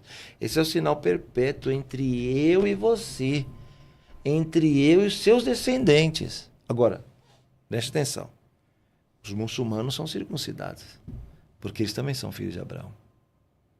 Aí alguém vai lá, no final da Bíblia, bota assim, não, a gente tem que... Não, a gente não... isso aí é coisa passada. Beleza. Eu não tenho nenhum problema com quem não gosta. Para mim, cada um segue a sua, como eu já falei. A circuncisão não se aplica nos termos da fé em Cristo hoje? Ou não? É uma É melhor pergunta acreditar sim, porque dói menos, né? É óbvio, né? É melhor, é mais fácil. Mas bem mais fácil. Sempre quando a gente quer facilitar as coisas, a gente fala, não, porque tá nos termos de Cristo. Não, mas- toda maldição é quebrada em Jesus, não é? A Em partir Jesus. do momento, É a isso partir que a do gente momento tava que comentando. conhece Jesus como Senhor, a maldição é... Você quebra de maldição, não é o É isso tema. A mesmo. gente não está abordando aqui, a pergunta do Fábio foi sobre quebra É de isso maldição. mesmo, é. Então, quando a pessoa entrega a vida a Jesus, é o que a gente... Na realidade, eu estou falando daquilo que eu vejo, não daquilo que eu ouvi. Né? Mas eu vejo, assim, muitas pessoas que, mesmo apesar de terem entregue sua vida a Jesus hoje, mas elas ainda vivem explorações na vida dela, mesmo ter entregue a vida para Jesus, há explorações na vida dela dos seus descendentes. É como se a maldição se Tivesse- perpetuasse, mesmo Mesmo porque quando ela entrega a vida para Jesus, o que mudou? Mudou que ela agora não tinha salvação, agora tem. Mas ela não pode apagar a história dela. Ela não vai apagar, porque um exemplo assim, um filho que é gerado num leito lá de prostituição, os pais, a mãe é soro positivo, um exemplo. Aquela criança nasce com 5 anos de idade, ela morre. Ela teve culpa? Nenhuma culpa, ela pagou pelo erro do pai. Mas de igual modo, os pais que são multimilionários, os filhos crescem, aquele filho é herdeiro de toda aquela herança, mas ele não se esforçou em nenhum momento para ter aquela herança. Ele tem direito a ela? Mesmo não tendo feito esforço nenhum, tem direito, porque ele é filho, simplesmente filho. Então, ou seja, os passos que os pais dão vai refletir positivamente ou negativamente na vida dos filhos. Então, um filho que entregou a vida para Jesus hoje, mas que o seu pai ainda não entregou, possivelmente ele deva sofrer algum tipo de perseguição. Como quebrar isso? Faz sentido, mestre? Faz sentido, mas voltando para a circuncisão, vou deixar claro aqui para ninguém fazer corte, porque as pessoas fazem o corte e jogam só metade da conversa lá para ter visualização e ganhar E dinheiro. é prejudicial. Certo? A circuncisão é algo exclusivo para o povo judeu. Sim. Quem é cristão não tem que circuncidar. Mas se quiser, Se quiser, ótimo, não tem problema. Não vai infringir vai negativamente mudar em nada. alguma coisa na vida dele? Positivamente. Agora, dizer que é necessário, não. O cristão não precisa fazer nada disso que nós estamos falando. O cristão é o suprassumo do universo. É o cara que não precisa nada. É só deitar na rede, tomar água de coco e ficar esperando a morte da bezerra. Mas Não, é aí bem não é o assim. cristão, Não, é o não. baiano. E eu sou baiano, posso falar. Ele já entendeu que eu estava pregando para ele. É o baiano. Não, o cristão não precisa fazer nada, chefe. Tá tudo feito já, foi tudo consumado, tá tudo Mas isso tá na mão. na cruz, né? Meu irmão, tá tudo certo. Mas isso em relação à salvação. Mas, Aí vocês já tem que falar, porque... mas, mestre, é uma coisa que a gente percebe, que eu vejo, pelo menos é o que eu vejo. Como eu vou falar para os cristãos que uma parte acredita que quem é salvo sempre é salvo, outro não acredita em tribulação, outro não acredita em pré-arrebatamento, outro não... Não tem nada mais confuso do que cristianismo. Eu nunca vi. Um acredita em dons, outro não acredita, outro acredita... É uma brigaiada, é uma... E o que fazer? Fazer nada, eu vou ficar quieto. Porque a partir Porque eu tenho uma coisa formada dentro de mim. Não, Jesus não era cristão, né? Ah, claro que era, pentecostal, né? Ainda por cima. Não, Jesus não era cristão, mas dele veio o cristianismo, né? Dele veio o cristianismo. Jesus era judeu. A gente está perguntando num conceito judaico, né? Mas só falou aí, ó, que o cristão, se quiser... Deixa eu pedir uma oferta para deixar meus dentes igual ao do Fábio aí. Esses dentes se destacam porque eu sou preto, então não vai se destacar, né? Tá branco. Não, eles se destacam porque eles são literalmente brancos mesmo. Não, porque eu sou preto. Em branco ele não se destaca, não. Não, aí se apagar as luzes aqui, aparece só seus dentes falando aí. E os olhos, né? É. Ô, pastor, o senhor falou que se o cristão quiser se circuncidar, ele pode circuncidar. E o que tu acha dessas igrejas que estão judaizando os cultos? Não, aí eu sou contra. Como o judeu vê isso? O judeu é totalmente contra, né? Isso é chamado em língua hebraica de avodazará. É chamado de idolatria. Igreja não é sinagoga. Sinagoga também não é igreja. Por quê? Porque são expressões que corroboram o relacionamento de quem ali está. Então, na minha opinião, igreja não tem que usar coisas que fazem parte da religião judaica. Essa é a minha opinião. Eu não estou aqui dizendo que eu sou o dono da verdade. E também não tenho medo de mudar. Porque eu não tenho medo de aprender. Certo? Mas completo agora 53 anos de idade, de tudo que vi, é a minha conclusão hoje. Que eu acho que a igreja tem que ser igreja, tem que continuar do jeito que está, da forma que está. Se alguém tem alguma revelação para se fazer alguma coisa que está atrelada à Bíblia, porque a gente fala, isso é dos judeus, e às vezes não é dos judeus, é da Bíblia. Se alguém tem uma revelação para fazer isso, e isso for de bom grado, ajudar a comunidade, beleza. Ótimo. Tudo que é bom, de bom grado, de bom coração, é bem-vindo. Certo? Desde que não gere confusão, desde que não gere assimilação. É bem-vindo. A igreja funcionou até hoje do jeito que está. Dentro das suas evoluções naturais, porque tudo é evolutivo. Então deixa a igreja ser igreja. Falar que eu acredito em tudo que acontece na igreja, obviamente que eu não, mas é a minha opinião. É o meu jeito de ver.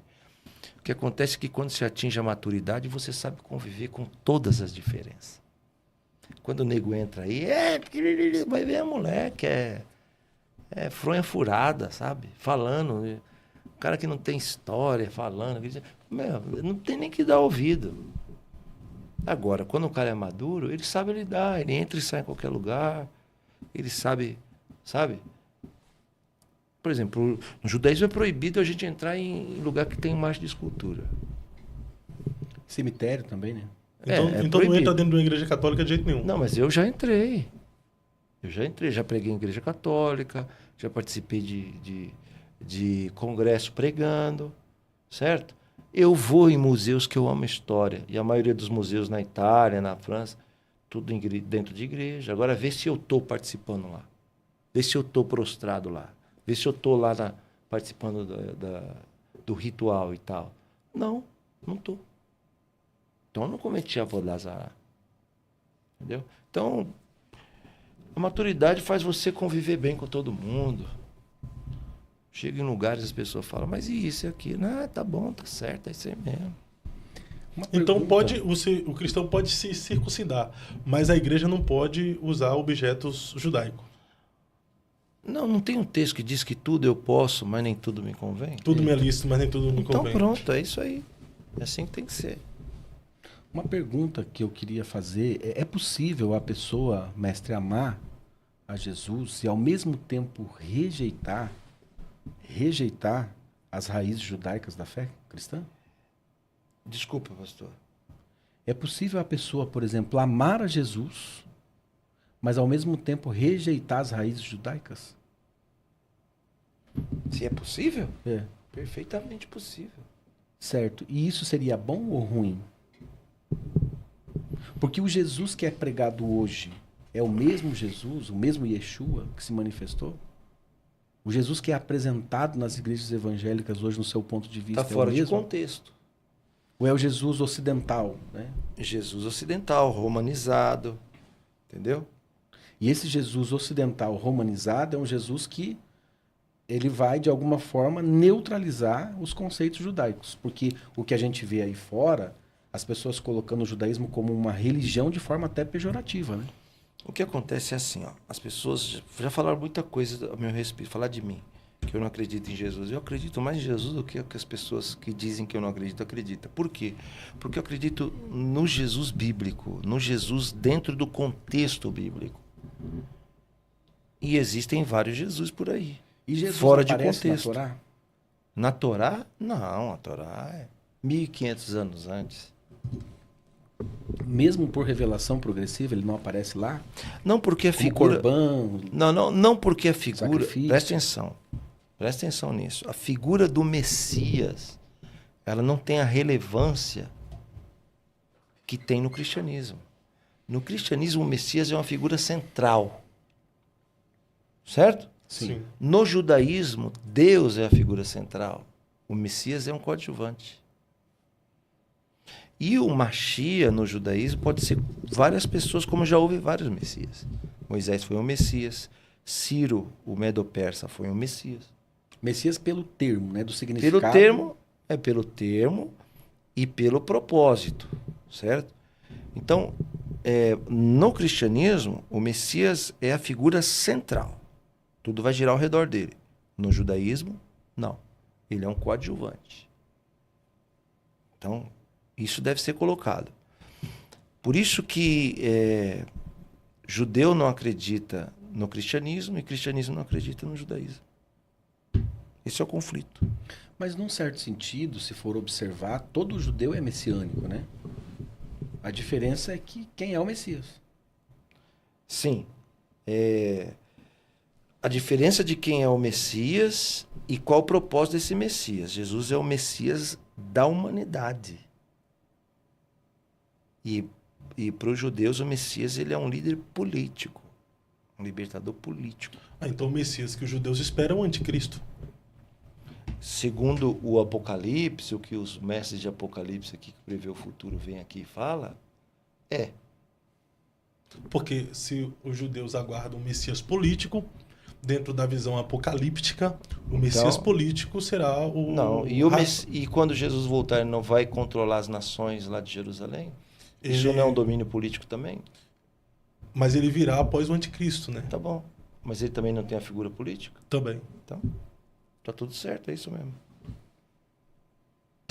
A profecia lá de Zacarias 14 fala, né, que ele vem no Monte das Oliveiras, o monte é fendido ao meio, ele entra pela Porta Dourada e ele toma o domínio, o governo da cidade. Os judeus literalmente acreditam nisso. Eu tive a oportunidade de estar em Jerusalém agora, por esse tempo, e eu vi que no Monte das Oliveiras hoje, Fábio, tem túmulos.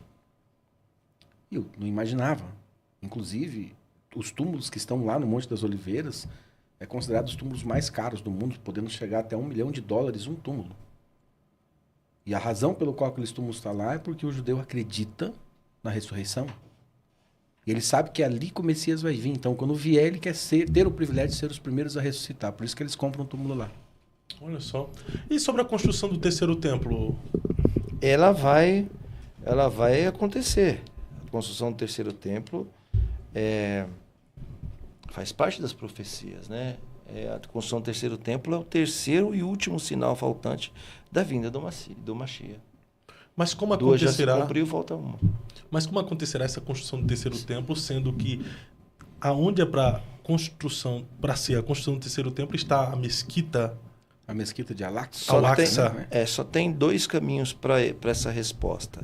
Primeiro, a intervenção política, aí entra a questão do anticristo, que vai se declarar amigo de Israel e tal. Bom, eu não entendo muito dessas coisas. Mas diz que é ele que vai derrubar a mesquita e construir o templo. Ótimo.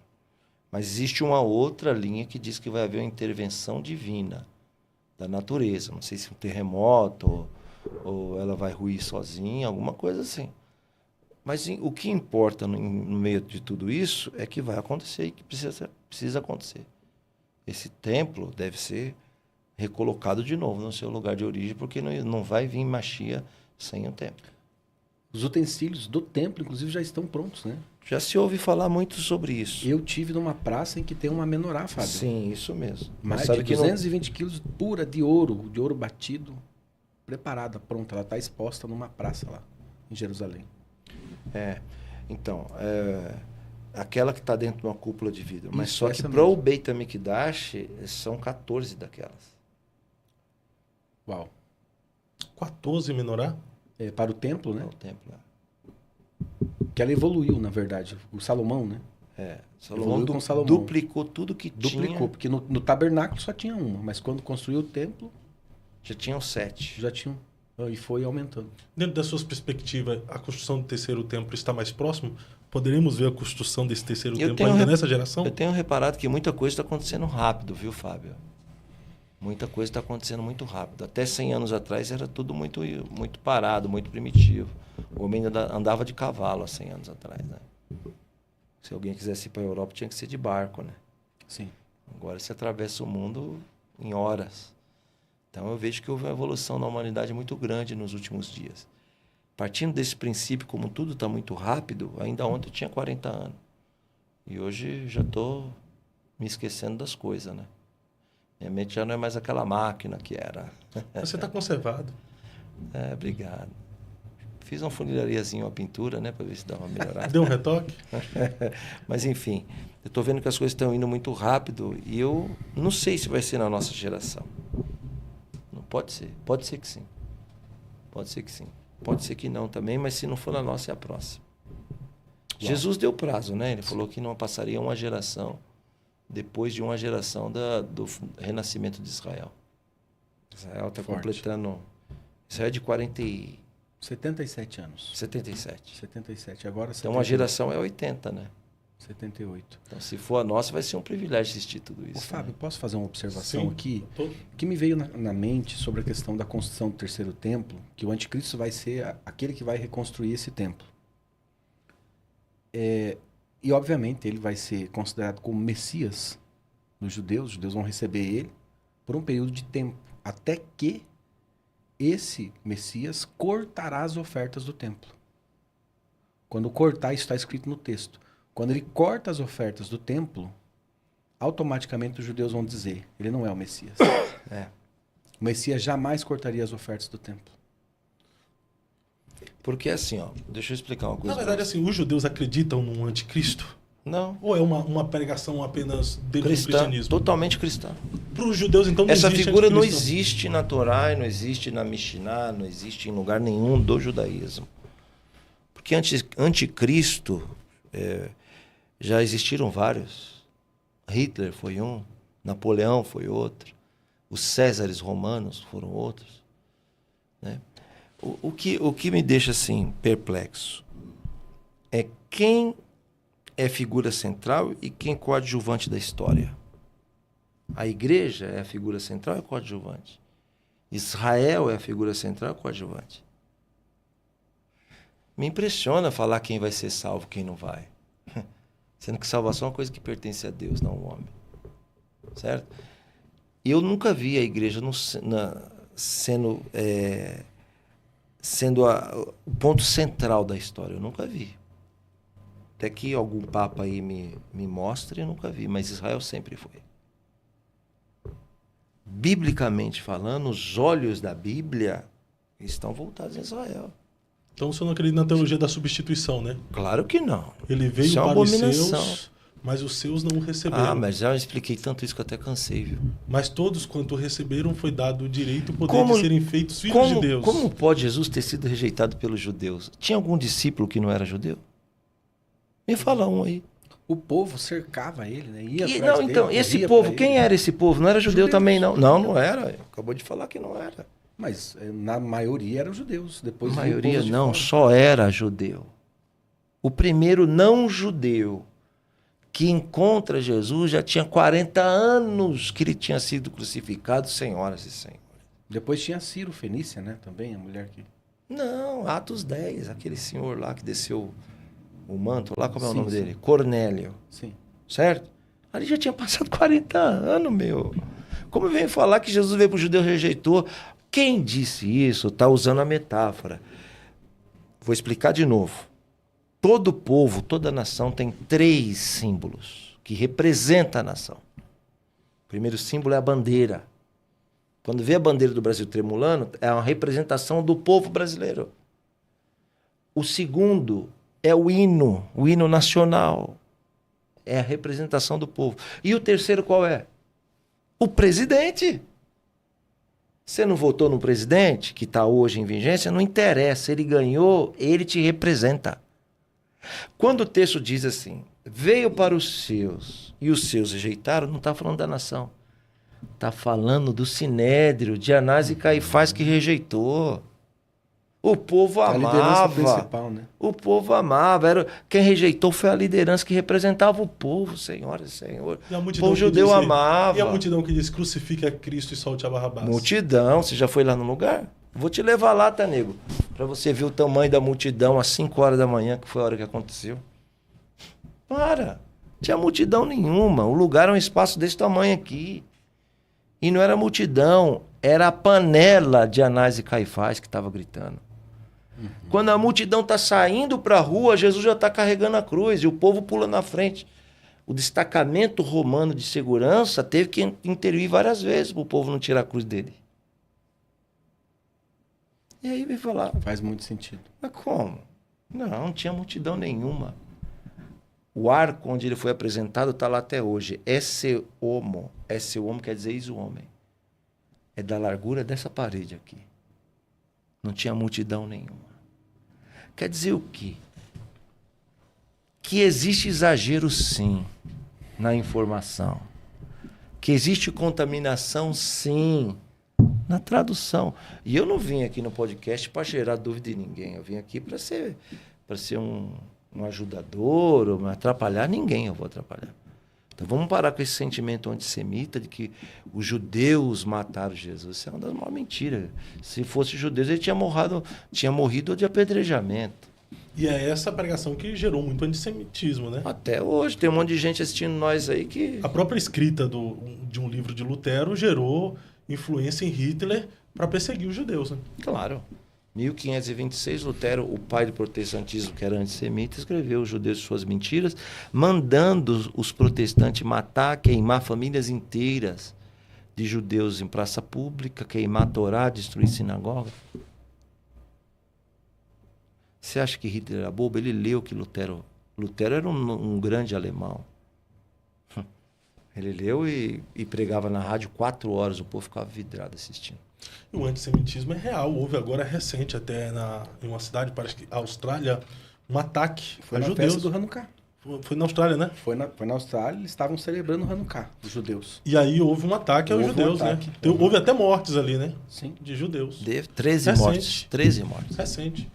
Para ver que o antissemitismo ainda é real ao redor do Só mundo. que é hipócrita o antissemitismo, porque as pessoas que não gostam de Israel tomam as vacinas que foram inventadas por judeus. Usam celulares que foram inventados por judeus. Usa a tecnologia que foi inventada por judeus. Ah, eu não gosto de judeu. Então para de usar esse telefone, para de usar essa tecnologia, para de usar esse remédio aí que você está tomando aí. Ah, é hipocrisia, irmão. É papo furado para boi dormir. E Israel ainda hoje é Terra Santa, como dizem? Não é como dizem, como Deus disse. Existe o que o Zezé falou, existe o que o papai falou, o que o vovô falou, o titio falou, existe o que Deus falou.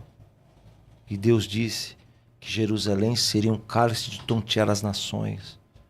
Deus disse que nos últimos dias quem tentasse levantar essa pedra seria amassado por ela. Deus disse que o amor dele por aquela terra era perpétuo, para sempre. Então eu prefiro ficar com o que Deus disse, não o que o papai papu da vovó Mafalda falou. Ainda que Tel Aviv, sendo uma das capitais, tem a terceira maior parada gay do mundo. Não, é a terceira, é a primeira. A primeira, ainda assim, é Terra Santa. Mas não é considerado Tel Aviv capital, né? Jerusalém é a capital, né? Mas Tel Aviv é um dos pontos mais famosos ali que... Tel Aviv é profana, sim. É proibido ter esse tipo de coisa em Jerusalém. Isso é o que importa. Em Jerusalém é proibido. Tel Aviv é Jope. É a Jope bíblica. Ela dá alguns quilômetros de Jerusalém. Ela não está em Jerusalém. Eu me preocuparia muito se fosse Jerusalém. Mas não é Jerusalém. Vamos entender que o Estado judeu hoje, atual, é a única democracia no Oriente Médio. É um lugar onde não tem sharia, onde não se mata pessoas em praça pública. É um país livre. Você quer ser gay? Vai pra lá. Não estou falando de você, Fábio. Nem tem perigo de ser tentado com essa proposta. O cara quer ser gay? Quer ser gay? Sabe a hipocrisia? Sabe o que é a hipocrisia? Os gays aqui, tudo defendendo o Estado Islâmico. Sendo anti-Israel, sendo que Israel é um país livre. A pessoa pode ser o que ela quiser e ninguém cuida da sua vida. Exceto Jerusalém, porque em Jerusalém você é obrigado a ter reverência. Obrigado a ter respeito. É cidade eleita por Deus. Tá? Então aí sim. Mas Tel Aviv ainda assim está na Terra Santa, não está? Está no Estado de Israel, tá. Mas é a vida se ajustando, chefe. Uma região profana na Terra Santa. É um ajuste. A vida vai se ajustando. Pode-se considerar, mestre, que a Terra Santa seria específica ou exclusivamente de Jerusalém? Jerusalém é a Terra todo Santa. Israel. Jerusalém é a Terra Santa para as 3 maiores religiões do mundo. Sempre foi, nunca deixou de ser. Houve um período em que Jerusalém deixou de chamar-se Jerusalém. Durante a segunda rebelião. A primeira no ano 70, o templo foi destruído. No ano 140, Rabino Akiva ungiu Bar Kokhba como Mashiach. Bar Kokhba ofereceu resistência ao Império Romano Naquela época já faziam-se 140 anos do ano zero. Jerusalém foi destruído no ano 70. Os judeus continuaram ainda orando em cima das pedras do templo. E no ano 140, Bar Kokhba, que era um Machia naquela época, era um guerreiro, lutou contra os romanos, e os romanos destruíram totalmente a cidade, agora até as pedras, proibiram o judeu de entrar, mudou o nome para Auro Capitolina, e lá no lugar do templo eles construíram um templo para Ártemis, um deus grego-romano. E acenderam incenso lá em cima, onde está a mesquita, onde que era o templo. Tem profanação maior que essa? Tem? Não tem. E aí? Mesmo sendo profanada, ferida, destruída, quebrada, ela continuou eleita. E a eleição é maior do que qualquer circunstância. Uau. Então, a circunstância passou. Jerusalém está lá, ó, de pé, de novo. Sagrada, santa. Quem pisa naquelas pedras, pisa na história da Bíblia. Agora, se Israel, o país na minha opinião, também é. A Terra Santa também. Só que os termos ainda aumentam. Vai até a faixa de Gaza, que hoje está com domínio árabe. Vai até a Jordânia, onde está Maquipela, onde está Hebron, onde estão o túmulo dos patriarcas, que hoje é a Jordânia. Certo? Então observa que a gente pode assimilar a questão da Terra Santa não somente a um espaço geográfico, mas aonde as coisas aconteceram. Vai chegar um dia, e vai ser quando o Mashiach vier, que o Estado de Israel vai ser maior do que ele é hoje. Em 1967 teve uma guerra, a Guerra dos 6 Dias. Israel derrotou sozinho 5 nações em 6 dias. Tomou toda a Península do Sinai. Sem ser um exército tão preparado, né? Tomou toda a Península do Sinai, tomou parte da Jordânia, tomou parte do Líbano, arrebentou tudo. Bobo foram eles que devolveram. Não deveria ter devolvido. Você sabe que a faixa de Gaza pertencia a Israel. Tinha assentamento judaico lá. Os árabes juraram, através de Yasser Arafat, que se Israel desse Gaza, nunca mais eles iam se levantar contra Israel. Aconteceu? Foi pior. Na verdade, Israel é o único que cumpre a sua parte. Sempre. E tudo que ele faz sempre. Aí a gente em nome da paz, né? Um monte de ativista aí da esquerda se levantando contra Israel. Não sabe nem o que está falando, mano. E o que o senhor acha da administração de Benjamin Netanyahu? Muita gente tem criticado a gestão dele. Ele faz o que precisa ser feito. Eu sou a favor de Netanyahu. Para mim, ele é um herói. Um herói moderno, né? Ele é um herói. Ele é um herói. Pode criticar o que quiser. Ele é herói. Para mim, ele fez... Os caras ficam criticando. Ele não devia fazer isso. O que você faria no lugar dele?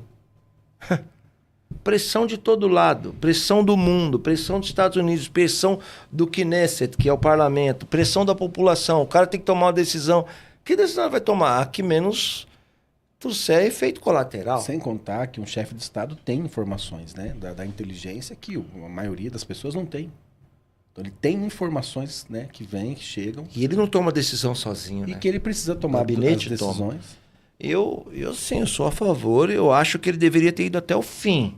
Pegado o último lá. E eu acho também que Israel tem que tomar o território de Gaza de volta. E essa questão do... E o Monte Moriá, que ainda está sob domínio dos árabes?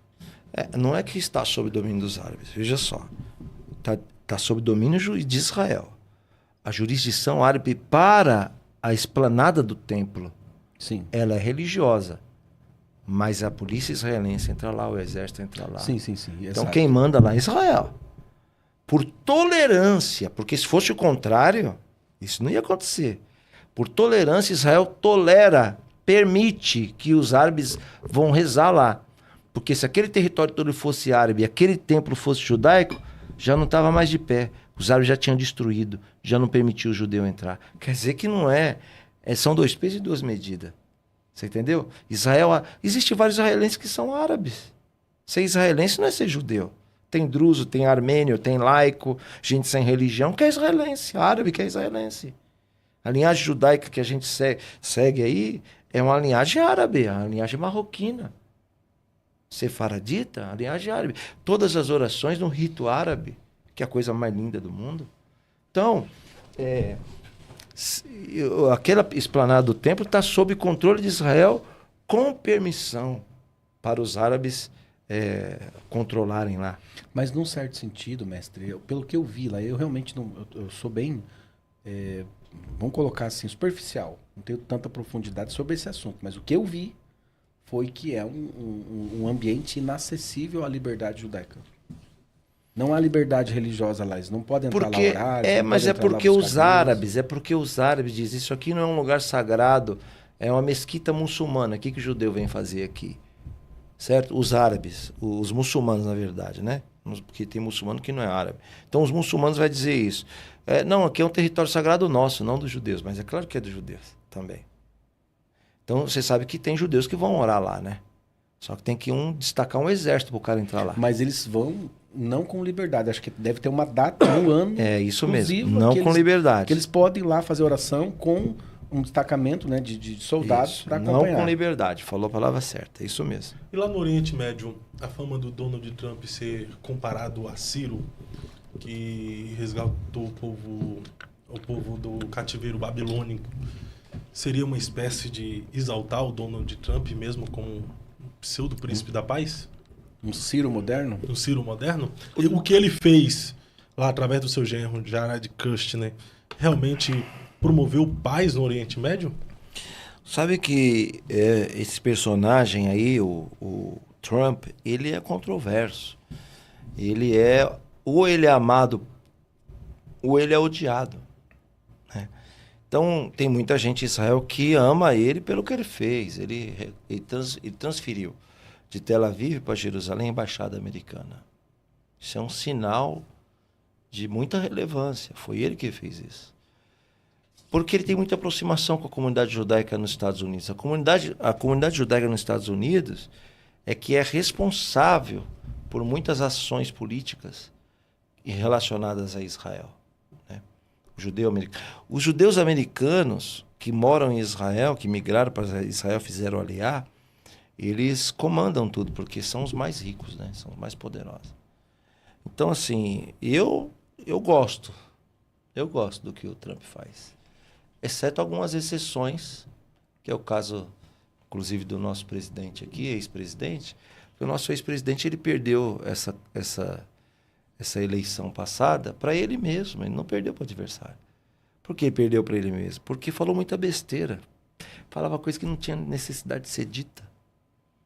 Erro de assessoria, erro de gente próxima.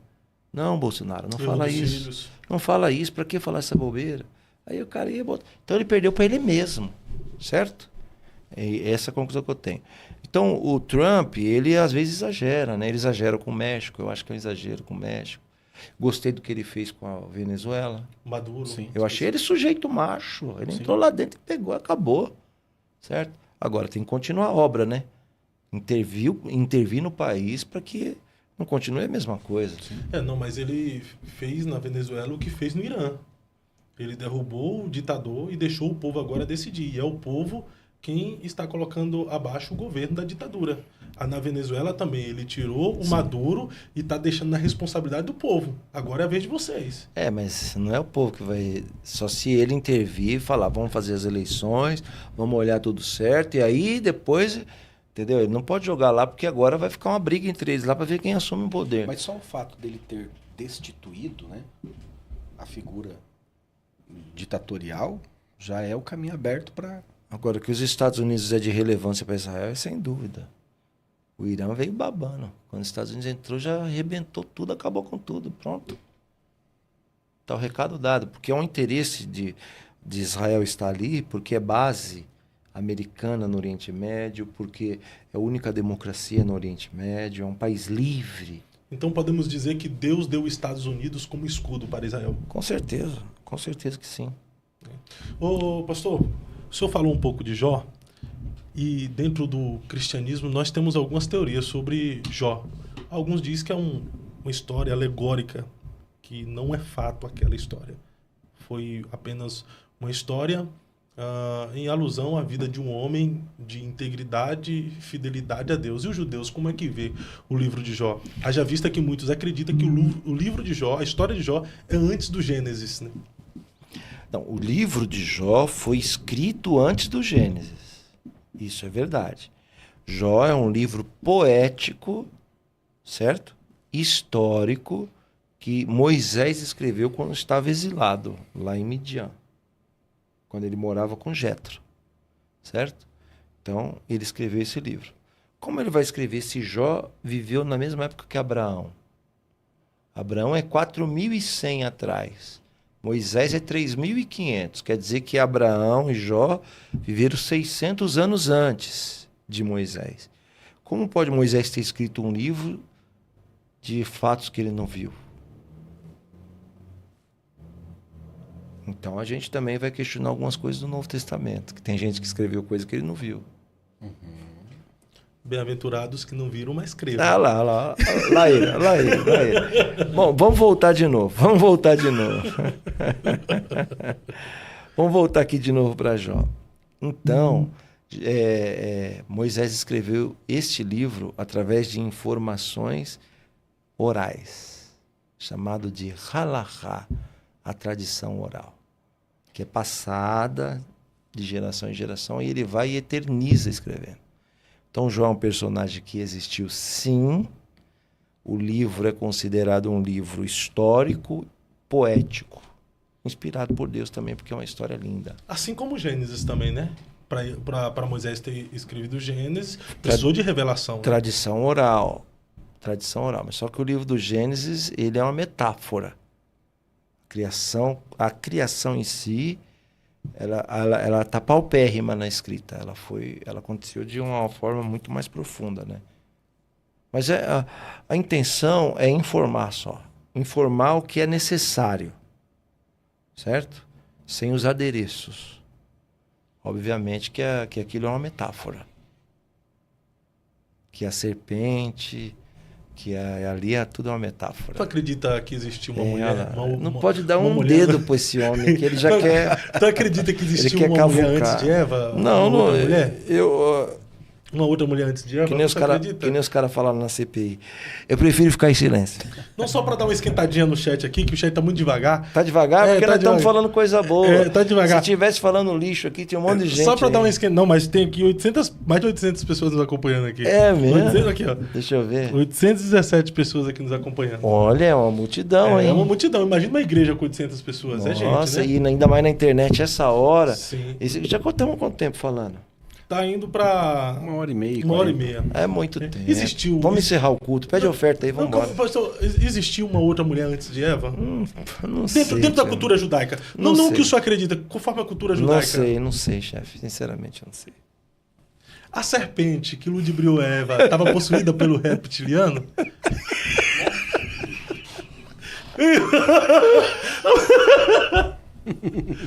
Caim é filho de Adão com Eva ou existiu um outro ser que fez Caim?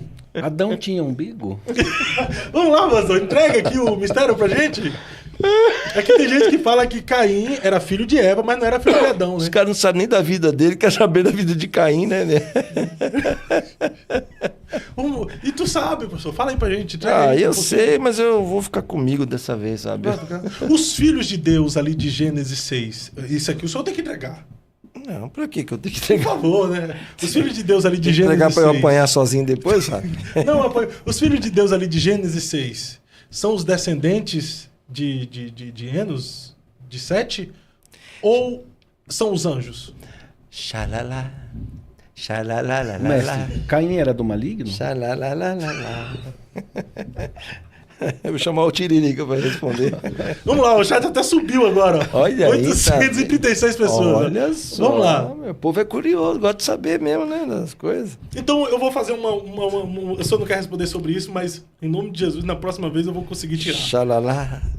Se Deus sabe do presente, passado e futuro, ele sabia que Lúcifer se tornaria nesse Satanás. E seria ele o tentador da humanidade que levaria à queda do homem. E tudo que é de mal existe uma influência do maligno, deste ser que foi criado por Deus, Lúcifer. Por que Deus o criou?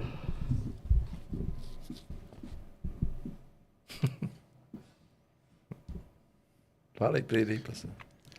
Aí ele direcionou a pergunta ao senhor. Por quê? Eu passo a palavra pro meu. Por favor, tu tem esses mistérios. Já vi mensagem sua dentro desses mistérios aí. Não, Entrega tudo, pastor Sabe o que Youssef. acontece, chefe? É complicado a gente falar as coisas na internet, que as pessoas não têm discernimento, mistura tudo, joga tudo dentro da minha panela. E aí quem acaba tomando tiro sou eu. Não, eu entro na frente. Não vai resolver não, chefe. Vai furar eu, vai furar você. Então eu acho que isso é um debate nesse sentido aí que não convém. Isso é uma coisa pra gente falar depois que desligar os microfones aqui. Entendeu? A gente tem inimigos que são invisíveis, né? Que querem o nosso mal. E aí quer pegar a gente falando coisas fora de contexto. Então, eu sei as perguntas que você fez, eu sei as respostas.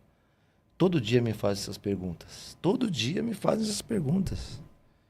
E na maioria das vezes eu não respondo. Eu não respondo porque talvez seja, não é o seu caso, talvez sejam pessoas com outras intenções, né? Então, Não, eu só tenho intenção mesmo de gerar conteúdo aqui. É. Por exemplo, eu li aquele livro Adão e Eva Fora do Jardim. quem escreveu esse livro? É um livro apócrifo, né? Que conta como foi a vida de Adão e Eva após a expulsão deles no jardim. Então, conta como é que foi a vida deles. Coisas que não tem ali na Bíblia mesmo. Que a gente... Descrição apenas é o resumo, bíblica. né? A gente é apenas o resumo. Né? Então, tem muitas coisas que eu também não tenho os livros que eu leio como verdade. Mas é interessante para o conhecimento. Como, por exemplo, o que o senhor falar e responder aqui dentro dessa pergunta que eu fiz, a maioria das pessoas vai ter como conhecimento. E isso é interessante. É uma informação sendo passada. Aqui o público do Eu Acredito Podcast é um público muito maduro. As pessoas que não sabem. Porque a gente traz pessoas aqui que não falam sei sobre não, isso. hein? A gente traz muitas pessoas aqui que falam sobre isso. Nós temos o Dr. Alex Alves. Vai em Pira, o cabeção. Ele é enoquiano. Ele só vem falar aqui sobre o livro de Enoque. Ele fala que o Enoque era o intercessor dos anjos perante Deus. E o escrivão. Então ele traz aqui, então o público já está acostumado com as visões e perspectivas fora da Bíblia, entendeu? Então, mas eu nesse caso eu sou diferente, porque eu tenho um outro perfil, eu sou um pregador. Eu sou um expositor bíblico. As pessoas me convidam para falar da Bíblia. Como é o nome desse senhor que você falou? Dr. Alex Alves. Então, o Dr. Alex Alves não é a mesma coisa que eu. Então, ele é uma pessoa que ele é livre, ele pode falar o que ele quiser, e eu não sou livre. Eu não posso falar o que eu quero. Muita coisa eu tenho que guardar para mim. Certo? Porque eu estou inserido num contexto que o Alex não está. Então, o Alex pode chegar aqui e falar que o Bozo é o Messias, ele pode falar o que ele quiser. E não vai dar nada para ele, pelo contrário. Agora, para mim, não. Eu tenho muito mais responsabilidade no que eu vou falar. Porque existem pessoas que acreditam em mim, que me seguem, que me ouvem, que são edificados com as minhas mensagens. Então, eu tenho que trabalhar nesse enquadramento. Porque para essas pessoas, o que tem coisas que não interessa para elas o que está dentro de mim, na minha espiritualidade. Eu vim de um nicho religioso que é rico, que não é pobre. E hoje eu trafego num nicho religioso que é pobre. E quando você quer expor a riqueza para essas pessoas, muitas delas vão rechaçar, não vão aceitar. Então, para que eu criar esse desgaste? Eu vou ficar quieto. Tem a ver com entregar as pérolas? Muito, tem muito a ver. Ó, por Porque o exemplo, porco aqui, gosta de ervilha, né? o Brian Dias aqui, ó, mandou um superchat, gratidão. Pregação Unção de Davi. Sem dúvidas, uma das palavras mais lindas que já ouvi. Inúmeras vezes assisti aos prantos. Então, Brian. Brian. Então, Brian, abre aqui para mim. Então, Brian, não é edificante? Não é explicativo? Não é esclarecedor? Não é? Pois até hoje tem nego que bate em mim por causa dessa mensagem. Que eu digo, que eu provo, que eu mostro. E eu chorei com essa mensagem também. Que Davi Demeller, ele tem descendência moabita. Que ele era geneticamente diferente dos irmãos, que ele fazia o trabalho sujo, que ele era o lixeiro, que ele era o escravo da casa. Ele mesmo diz que era, de forma poética. Ainda assim tem gente que fala, Nego aí que fala que Davi... O cara tem inveja do que eu tô falando, da profundidade do que eu tô dizendo, e ainda mete pau em mim. É que muita gente não quer aceitar que Davi era bastardo. Mas o problema é delas, a verdade ela é absoluta. O que eu tô querendo dizer é que, assim, tem muito conteúdo que pode edificar as pessoas e que hoje eu guardo comigo. Não vou falar para gerar debate, para gerar... Crítica também, né? Porque, querendo ou não, existem Muita críticas. crítica. Por mais experiente que Essa a pessoa mensagem, for, dói, né? Brian, essa mensagem de Davi, eu preguei ela foi gravada a primeira vez no Rio Centro, Congresso Mundial da DONEP. Tinha 85 nacionalidades com tradutor simultâneo me ouvindo, eu preguei essa mensagem em 2010. Que também concordo ser uma das mais lindas que Deus já me deu. É uma das mais. Tem outras que ainda são superiores na minha cabeça. Certo? E você vê, 2010. Se fosse para eu pregar essa mensagem hoje, eu não pregaria. Eu ia morrer com ela dentro de mim. Eu não ia entregar para as pessoas. Por quê? Porque eu seria lesado. Quer dizer, eu vou lá, entrego uma preciosidade e sou lesado, sou perseguido por causa daquilo. E as pessoas que querem ter acesso, mestre, o que elas devem fazer? Lá no meu Instagram é @YosefAkiva, tudo junto. Tem lá assim um link, mentoria pessoal. A pessoa vai clicar lá, vai ter um acesso direto a mim. Nós vamos analisar quem é a pessoa. Se eu ver que é uma pessoa que está com o coração aberto e tudo, eu compartilho. Olha Só aí. que eu não compartilho em grupo. Eu compartilho um por um. Eu já dou mentoria para mais de 60 pessoas no Brasil. Inclusive líderes. E o que eu peço de recomendo, não precisa você chegar lá no seu púlpito e falar que foi eu que te passei a mensagem. Prega a mensagem lá, a mensagem da minha de Deus. Uau. Vai lá. Então, é uma coisa assim, é como se fosse um pastorado particular. Um discipulado, né? É, particular, pessoal, eu e você só. Então, quer dizer, a gente compartilha algumas coisas. Então, ali, dependendo da pessoa, a gente conversa, vai no profundo, vamos ver até onde o cara aguenta nadar, mergulhar, né? Aí sim.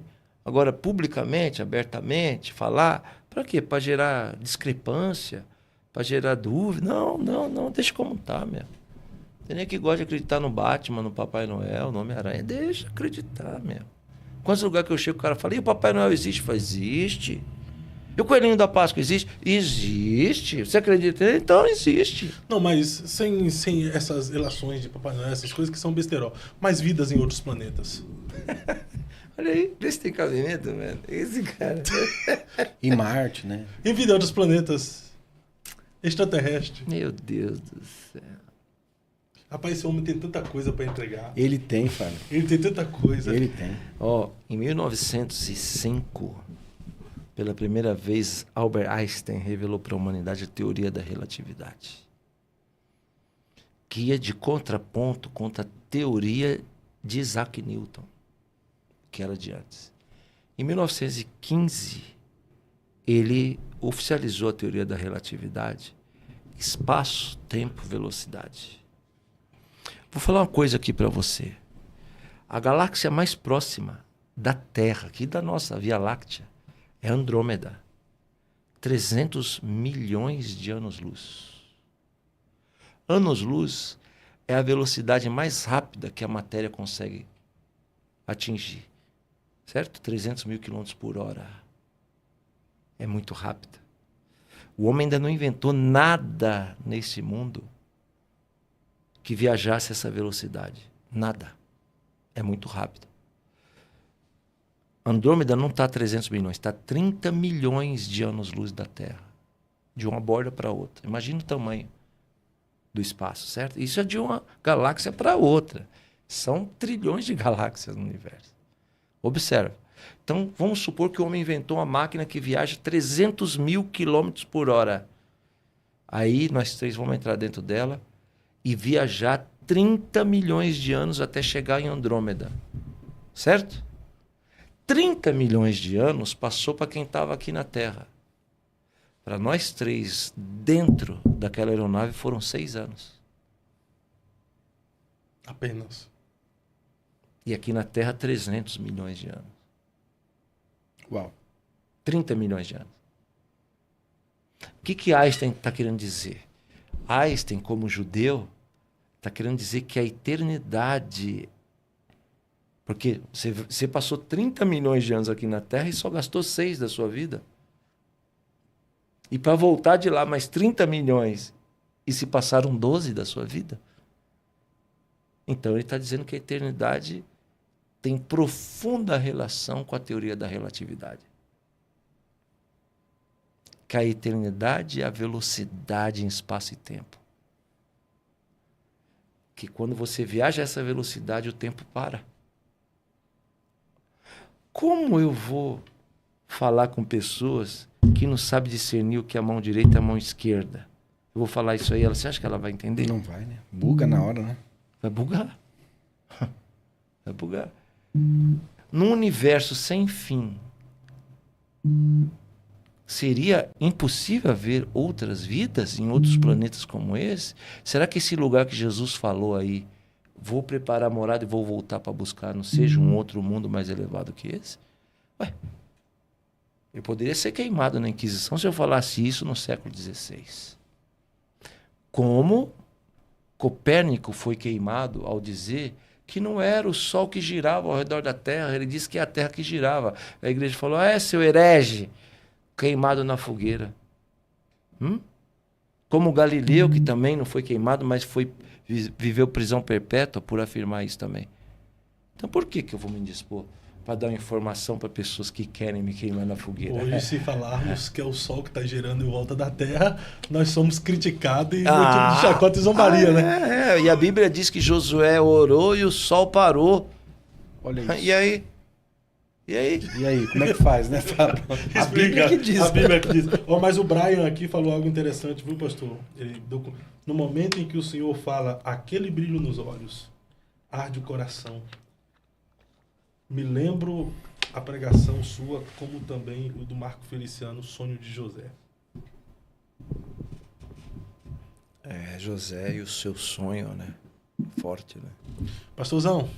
Foi um prazer, viu, Fabinho? Isso é uma benção. Muito obrigado, cara. É uma honra vir aqui. Ouvir. É uma honra vir aqui. De verdade. Você é um cara gente boa demais, cara. Ainda que tu não entrega tudo, mas eu amo, porque eu fico naquela, na próxima eu vou conseguir arrancar do recôndito. Não, se eu entregar tudo, ele não me traz mais. É bom, né, pastor Manuel? É demais. A gente vai ouvindo e vai... Não dá vontade nem de perguntar, deixar ele... Não dá vontade de perguntar. Acho que as perguntas que a gente faz realmente atrapalham, né? Dá vontade de deixar ele fluir. Nesses dias que eu estou aqui, eu tenho aprendido muito com esse homem aqui, ó. O reverendo Emanuel. Eu sou um observador, né? Não sou bobo. E eu tive com ele esses dias, com a sua digníssima esposa, pastora Kelly. Que humildade, que simplicidade, que rebanho que esse homem tem. Também foi um impacto quando eu cheguei lá na igreja. Igreja gigantesca, o povo adorando, e uma reverência. E se ele e a esposa dele sentasse lá no meio do povo, nunca ninguém ia saber que eles eram os pastores. Sem pompa, sem orgulho. O senhor está de parabéns, pastor. Eu me sinto muito feliz de ter te conhecido. Foi a permissão do Eterno, viu? Amém. Conhecê-lo. Me sinto muito honrado por estar aqui com o senhor hoje. Amém. Qual que é o seu Instagram? Fala aqui. E uma igreja viva, né? Eu estive lá também em Casa de Israel, em Araucária, uma igreja viva. Fala aí o endereço Gente, obrigado, pastor da sua José, rede obrigado, lá da igreja. Continua lá hoje? Bondade do seu coração. Hoje eu tô lá de novo. Vai estar hoje lá. Só não posso amanhã, porque eu só tenho 2 mensagens aí. A terceira. Mas o pastor Youssef, ele esteve ontem, ministrou ontem, domingo. Nós estamos na Semana das Primícias lá, Fábio, 7 dias aí de culto. E ele vai estar hoje, né, ministrando, às 20 horas ali em Araucária, na Catedral da Casa de Israel. E amanhã ele vai estar lá na cidade de Contenda, ministrando na Casa de Israel Church de Contenda. Vou acabar com aquela contenda. Na Casa de Contenda para acabar com a contenda. Acabar com a contenda, porque o pastor Terrinha tá lá, abriu os caminhos, né? O pastor Terrinha é um filho, um precioso discípulo, e o pastor Youssef amanhã ministra lá também Contenda. Eu tenho uma vontade de ir para Contenda, me tornar prefeito, só para mudar o nome dessa cidade. Então, quem sabe você esteja incluso na profecia, Fábio. Porque nós declaramos isso. Desde que nós estamos lá na cidade de Contenda como igreja, que nós vamos mudar o nome daquela cidade para a Cidade da Bênção. Maravilha. Quem sabe não é você o prefeito, né? Ô, chefe, qual que é a transmissão para quem quer assistir o culto hoje lá na Casa de Israel? Então, para quem quer acessar, você pode estar acessando pelo Facebook da Casa de Israel, @Casa de Israel Church. o Facebook e também o YouTube, @Casa de Israel Church, a pessoa vai ter acesso ali à transmissão do culto. Né? E para quem desejar estar acompanhando os trabalhos que eu realizo também no Instagram, é @Pastor Emanuel Oficial. @Pastor Emanuel Oficial, nós estamos ali no Instagram também, compartilhando um pouquinho daquilo que Deus depositou. Não é Emanuel nós. Silva, né? Não é Emanuel Silva. É Emanuel Oficial. Pastor ou PR? Tá, pastor. Pastor escrito por extenso. Emanuel Oficial. Olha aí, Isso. pessoal. Segue o pastor Emanuel, já teve aqui também, procura o podcast com o pastor Emanuel. Só colocar aí Emanuel Silva, eu acredito, podcast. Você vai acompanhar um pouco da história do pastor Emanuel. Uma história incrível. Obrigado, Fábio, meu amigo. Obrigado, mestre. O senhor é incrível. O senhor sabe que o senhor tem influência, né? Direta naquilo que Deus está fazendo no nosso meio, né? Porque lá atrás, desde 2009 que eu lhe conheci, o senhor impactou a minha vida, né? Por aquilo que o senhor carrega. E eu se tornei um discípulo distante. Né? Estudei com o senhor no Projeto Eliseu. E as suas mensagens sempre edificaram a minha vida. E hoje é um sonho poder estar aqui nesse podcast contigo, viu? Obrigado, Fábio, por nos proporcionar esse momento. Uma honra estar aqui com o senhor, com o pastor Yosef, me ajudou a conduzir aqui. Perguntas excelentes, foi extraordinário. Se eu morasse em Araquara, eu ia congregar com ele. Olha só que responsabilidade. O Ronald Freire falou aqui, a maior derrota de Davi é uma palavra.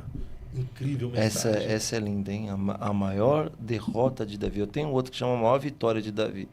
E a maior derrota de Davi é aquela história de Absalão, Salmo 3. Sim. É forte. Pastor, muito obrigado mais uma vez por vir fluir aqui com a gente. Eu que agradeço muito. Tu és uma bênção. Estou muito feliz. As pessoas podem te seguir também.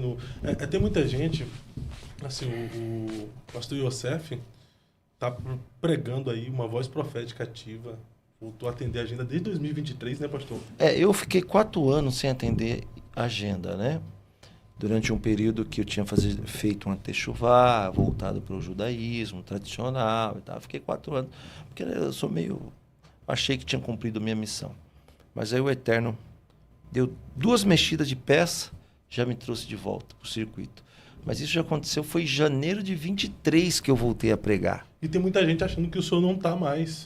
Tá no equívoco, né? Tá no equívoco. Eu estou atendendo a agenda desde janeiro de 23, ou seja, fazendo agora 3 anos, atendendo a agenda consecutivamente. Você vê, então, são 30 dias que tem no mês, no mínimo de 15 a 20 agendas eu atendo no mês, hein? Olha, Fábio, ontem balançou tudo lá na Casa Israel, hein? A mensagem que ele trouxe. Forte demais. Eu demais. acompanho no Instagram. Se você quiser acompanhar também o pastor Yosef Akiva, lá no Instagram. Você vai acompanhar as agendas, as ministrações. Ele está colocando o corte de pregação direto lá. Eu sempre acompanhando. É quem manda para eu colocar, porque eu não sei cortar nem o cabelo direito. Mas o pessoal manda e você... Você tem que mandar umas para mim aí, viu, Léo? Aí, Léo. Deixa de ser michuruca, mano. Manda uns negócios para mim lá. Capricha, hein, Léo? Mas é isso aí. Pessoal, eu vou nessa. Amanhã, com a graça de Deus, estaremos de volta em mais um episódio do Eu Acredito Podcast. A partir das 14 horas, pastor Odirley Rangel, de São José dos Campos, desenvolve um trabalho incrível lá na igreja e estará aqui fluindo com a gente. Se você chegou em nosso canal e esse conteúdo de alguma forma fez bem para você, edificou, te levou informação, conhecimento, antes de você sair, deixa o seu like. Fortalece o nosso trabalho aí, deixa o seu gostei. Se não é inscrito no canal, se inscreva e ative o sininho de notificações para você ser notificado todas as vezes que nós entrarmos ao vivo aqui. Muito obrigado pela sua audiência e por fazer o Eu Acredito Podcast acontecer. Eu vou nessa. Amanhã, com a graça de Deus, estaremos de volta. Fique na paz. Se você quer se formar em teologia, presta bem atenção nesse recado. Você já sabe que a Faculdade Teológica Bethesda, a FTB, tem os melhores preços e os maiores diferenciais para a sua formação. Aqui você tem audiobook, aqui você tem mentoria teológica comigo todos os meses, aqui você tem tutoria, acompanhamento, plantão tira dúvidas, estágio supervisionado e até debates com matéria dentro de cada disciplina. Agora tem uma novidade para 2026 que é o material formato universitário. Olha que facilidade que ficou para você estudar agora. Esse é o nível fundamental em teologia com 20 disciplinas. Esse é o nível intermediário em teologia com mais 16 disciplinas, fazendo 36. E esse é o último nível, o nível avançado em teologia com mais 20 disciplinas, totalizando 56 disciplinas para a sua formação. Agora presta atenção nessa oportunidade que o Eu Acredito Podcast, em parceria com a FTB, está trazendo para você. Agora você faz o curso Fundamental em Teologia pagando apenas R$ 69,00 por mês. Agora não é só isso. O curso Fundamental tem 18 meses de duração, são 3 semestres, mas você paga apenas 2 semestres. E um semestre deixa com a gente. Você paga 12 parcelas de 69, o material didático já está incluso, todos os diferenciais também, e você fica 6 meses. O último semestre você não paga nada. E se você quer a formação completa, aí nós estamos falando de 4 anos de curso. Aí a promoção aumenta. Ao invés de pagar 4 anos, que é o que todo mundo faz, você paga somente o primeiro e fica 3 anos sem pagar. Se você quer só o nível fundamental, o valor é R$ 69 por mês, você paga 12 e não paga mais nada. Agora, se você quer o fundamental, o intermediário e o nível avançado em teologia, todos esses 3 níveis, 3 certificados, o valor é R$ 179,00, você paga só 12 mensalidades no cartão e não paga mais nada. São 3 anos estudando de graça. E para fazer a sua inscrição, é só clicar no link que está aqui na descrição do vídeo e completar. Escolha qual você quer, se é o fundamental ou se você quer os 3 níveis de uma vez, por 4 anos de conteúdo, de curso, de formação, são 3 certificados, material didático incluso, audiobook, mentoria teológica, acesso à plataforma, acesso ao credencial de aluno que dá desconto até no cinema, certificação no final, tudo isso e muito mais, pagando apenas 12 parcelas, 12 mensalidades, e o valor é só R$ 179,00. Clique no link que está disponível aqui e venha crescer na fé junto com a gente. Faculdade Teológica Bethesda, moldando vocacionados.